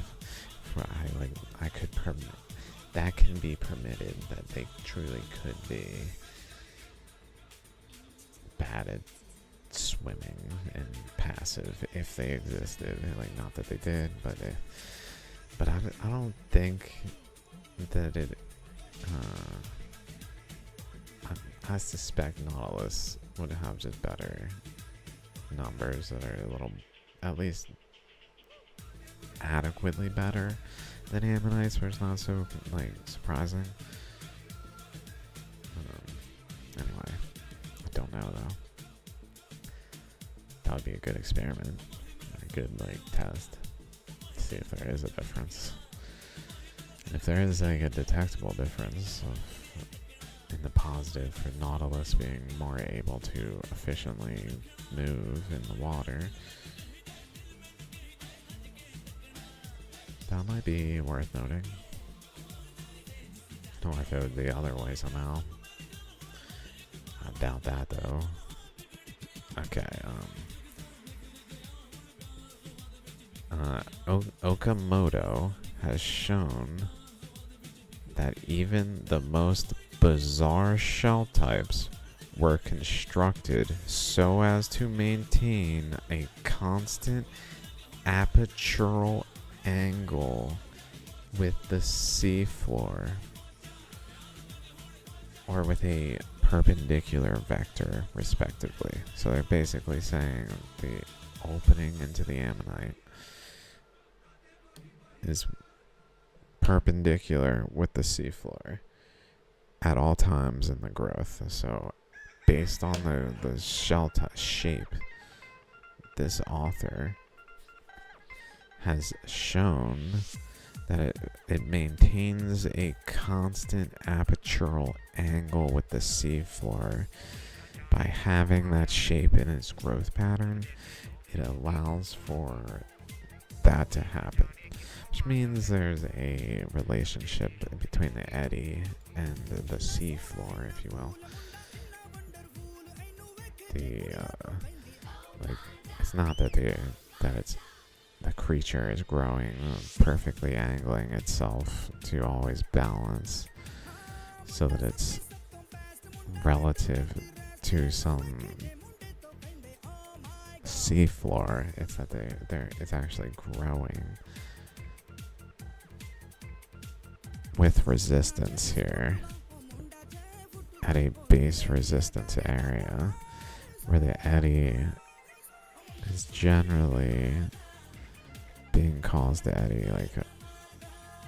atop the seafloor, and then the ammonite is just growing where its ammonite structure ends up going upward instead, and creates crazy irregular patterns.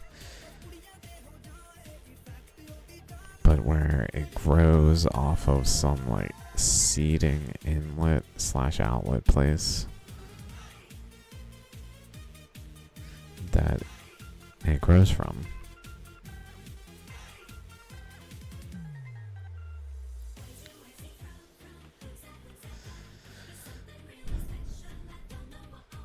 It has repeatedly been proposed that the ammonite animal had the ability of overcoming these morphological constraints.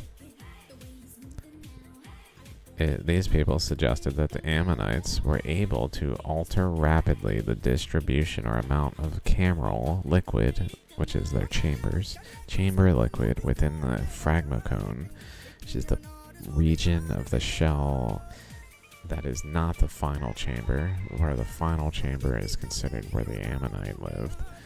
in order to displace the center of buoyancy relative to the center of gravity, and thus to modify the orientation of the shell.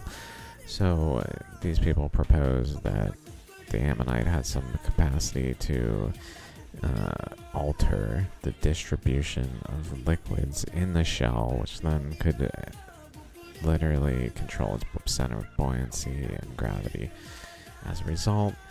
And this mechanism seems rather unlikely, as no modern cephalopod is capable of such rapid changes.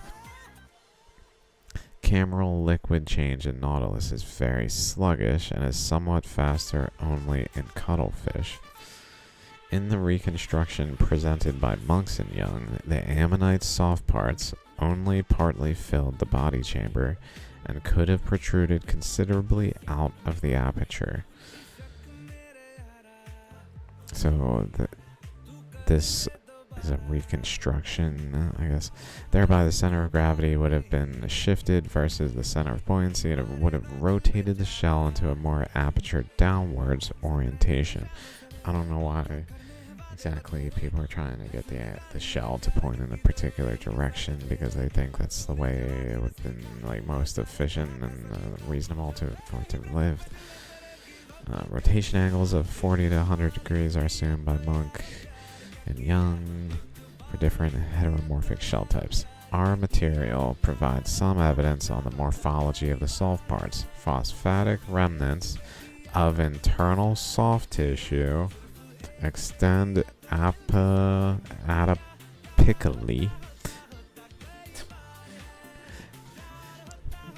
Damn, awesome pickles. Adapically.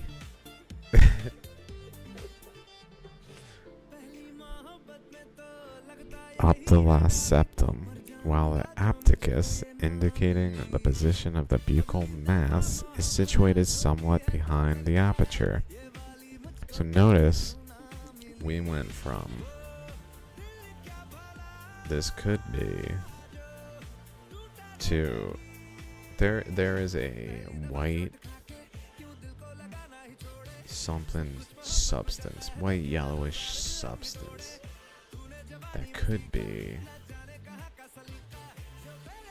remnants of the stomach contents, to remnants of internal soft tissue extend through the septum.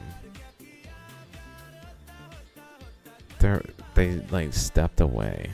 They said, well, we found some sign of this structure in there that we want to interpret to be stomach contents. It's just some like rind looking boundary material, but it's probably the stomach contents. It's the stomach contents. Indicating is situated. This suggests that the soft parts could be fully retracted into the body chamber, and when withdrawn, fill the body chamber nearly completely. Thus, we can calculate the life orientation of Allocrioceras regarding the soft parts to occupy the full volume of the body chamber, an arrangement that corresponds to the conventional view of ammonite anatomy. In life, Allocrioceras would thus have been oriented, with the aperture pointing half upwards. In small shells, the body chamber formed a distinct hook. Small shells, interesting. Again, reminiscent of the Helicoprion or whatever. Coprion? That thing. The saw blade shark. Dudes. That shit is so troll. It's so troll.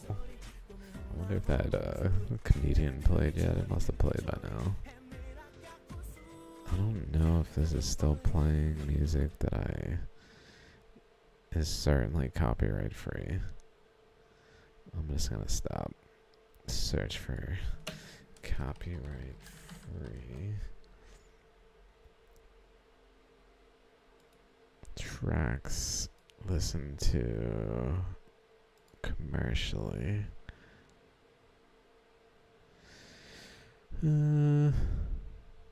Sure.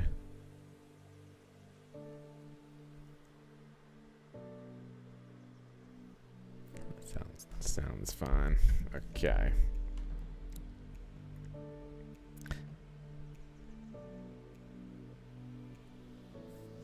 Okay, so the point is, aperture as approach in adult macrocon. Oh, let me go back. In small shells, the body chamber formed a distinct hook, well separated from the phragmocon cone, and provided high hydrostatic stability. It's interesting. I don't know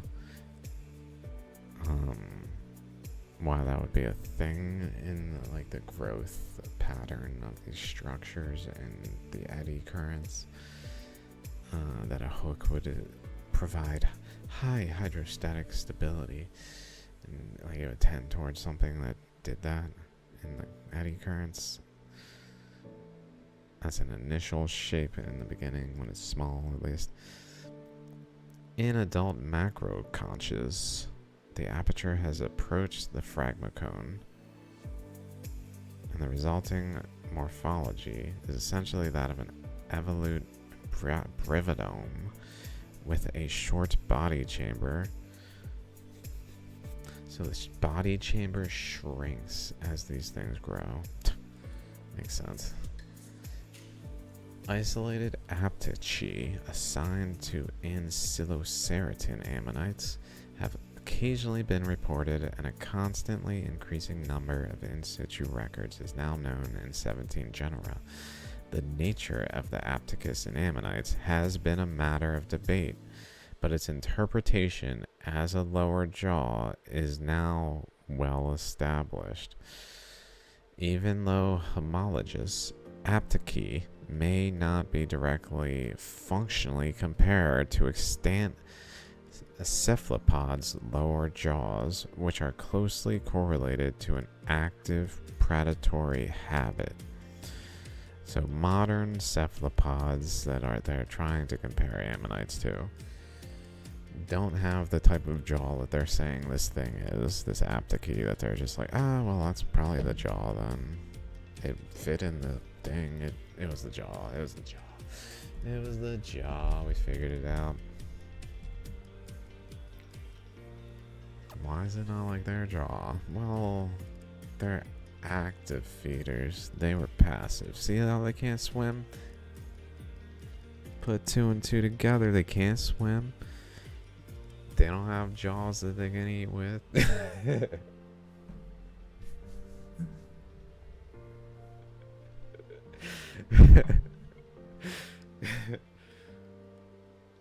Oh, it's kind of ridiculous. Oh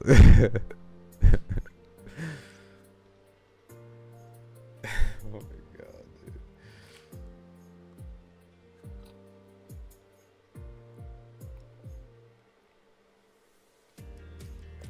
dude. This is fascinating.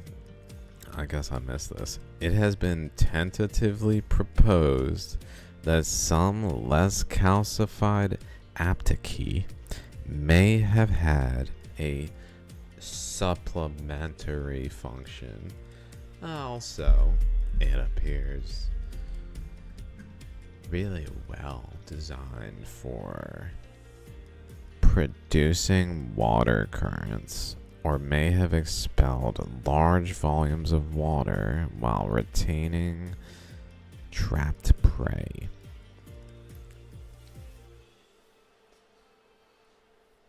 I.e., the material that was being consumed to generate the ammonite. Just material, though, like in a eddy, like in the same way as the ocean can have like an eddy current in it that then can have grains of material in it that are being moved by it, just where the eddy is able to actually concentrate the material into a object that becomes an ammonite. that becomes surrounded by the matrix too. That's typically removed by our overzealous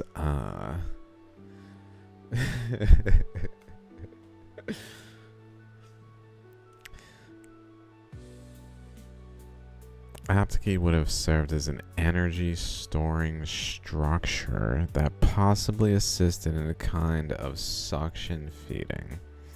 I mean, all these are really pointing to relationships to the actual eddy and a structure forming that is kind of a vent, like a membrane, but also probably like a flapping vent that can move in and out to allow things to actually exit and enter in some really fascinating way that I wouldn't have anticipated if I'd never heard of that Aptiki and saw this paper. But I would go ahead and say that's more in line with what's going on than some jawbone to some species that's a passive predator. Like, I don't know if that's really a thing.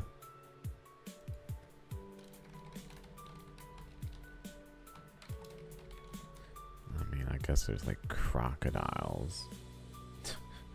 But even crocodiles make a move.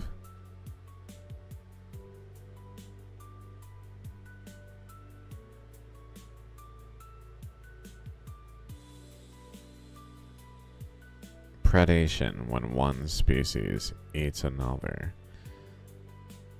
Populations evolve to be better predators and to avoid predation.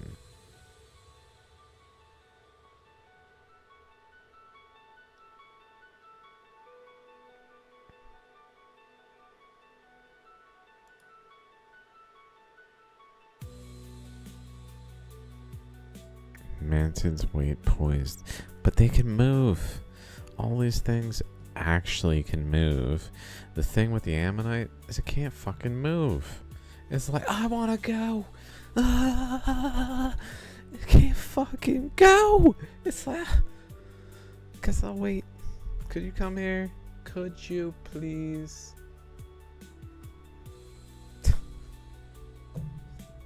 It doesn't even make sense, but they are so prolific. I guess you just can't swim around them. Ah, there's another ammonite. Ah, they're everywhere. Wow, there's fucking ammonites everywhere. They're just everywhere. The water is just flourishing with ammonites. Eating things that approach them, like trying to swim in a sea of jellyfish. You're gonna get stung. You're doomed. Even if they're just kind of sitting there.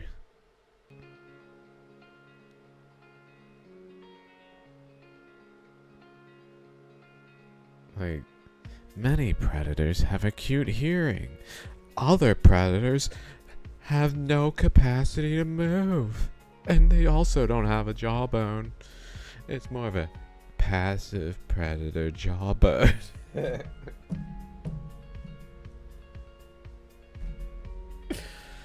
Oh shit, dudes. Okay, I'm 3 hours. I'm out of here. Thanks, guys. I appreciate it. As always, thanks for watching. Thanks, new subscribers. Also, I got some new subscribers. They probably didn't make it this far. If they did, that's cool. Welcome, guys. I assume. I don't know what I assume, but yeah, until next time, till probably we're talking about another shallogram.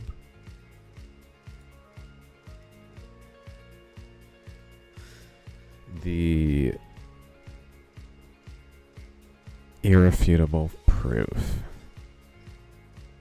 that ammonites are not fossils. That's what I believe we will see in this one because of its lobe. That doesn't make any damn sense because it actually has a larger lobe. It goes up here. That should be larger, but it's restricted to the bottom half. It has structure above it. The siphuncle region here interiorly, but this region bends down abruptly and goes over, so it actually bends. There's layers on top. The structure is changed, but the imprint is the whole structure. This cannot happen.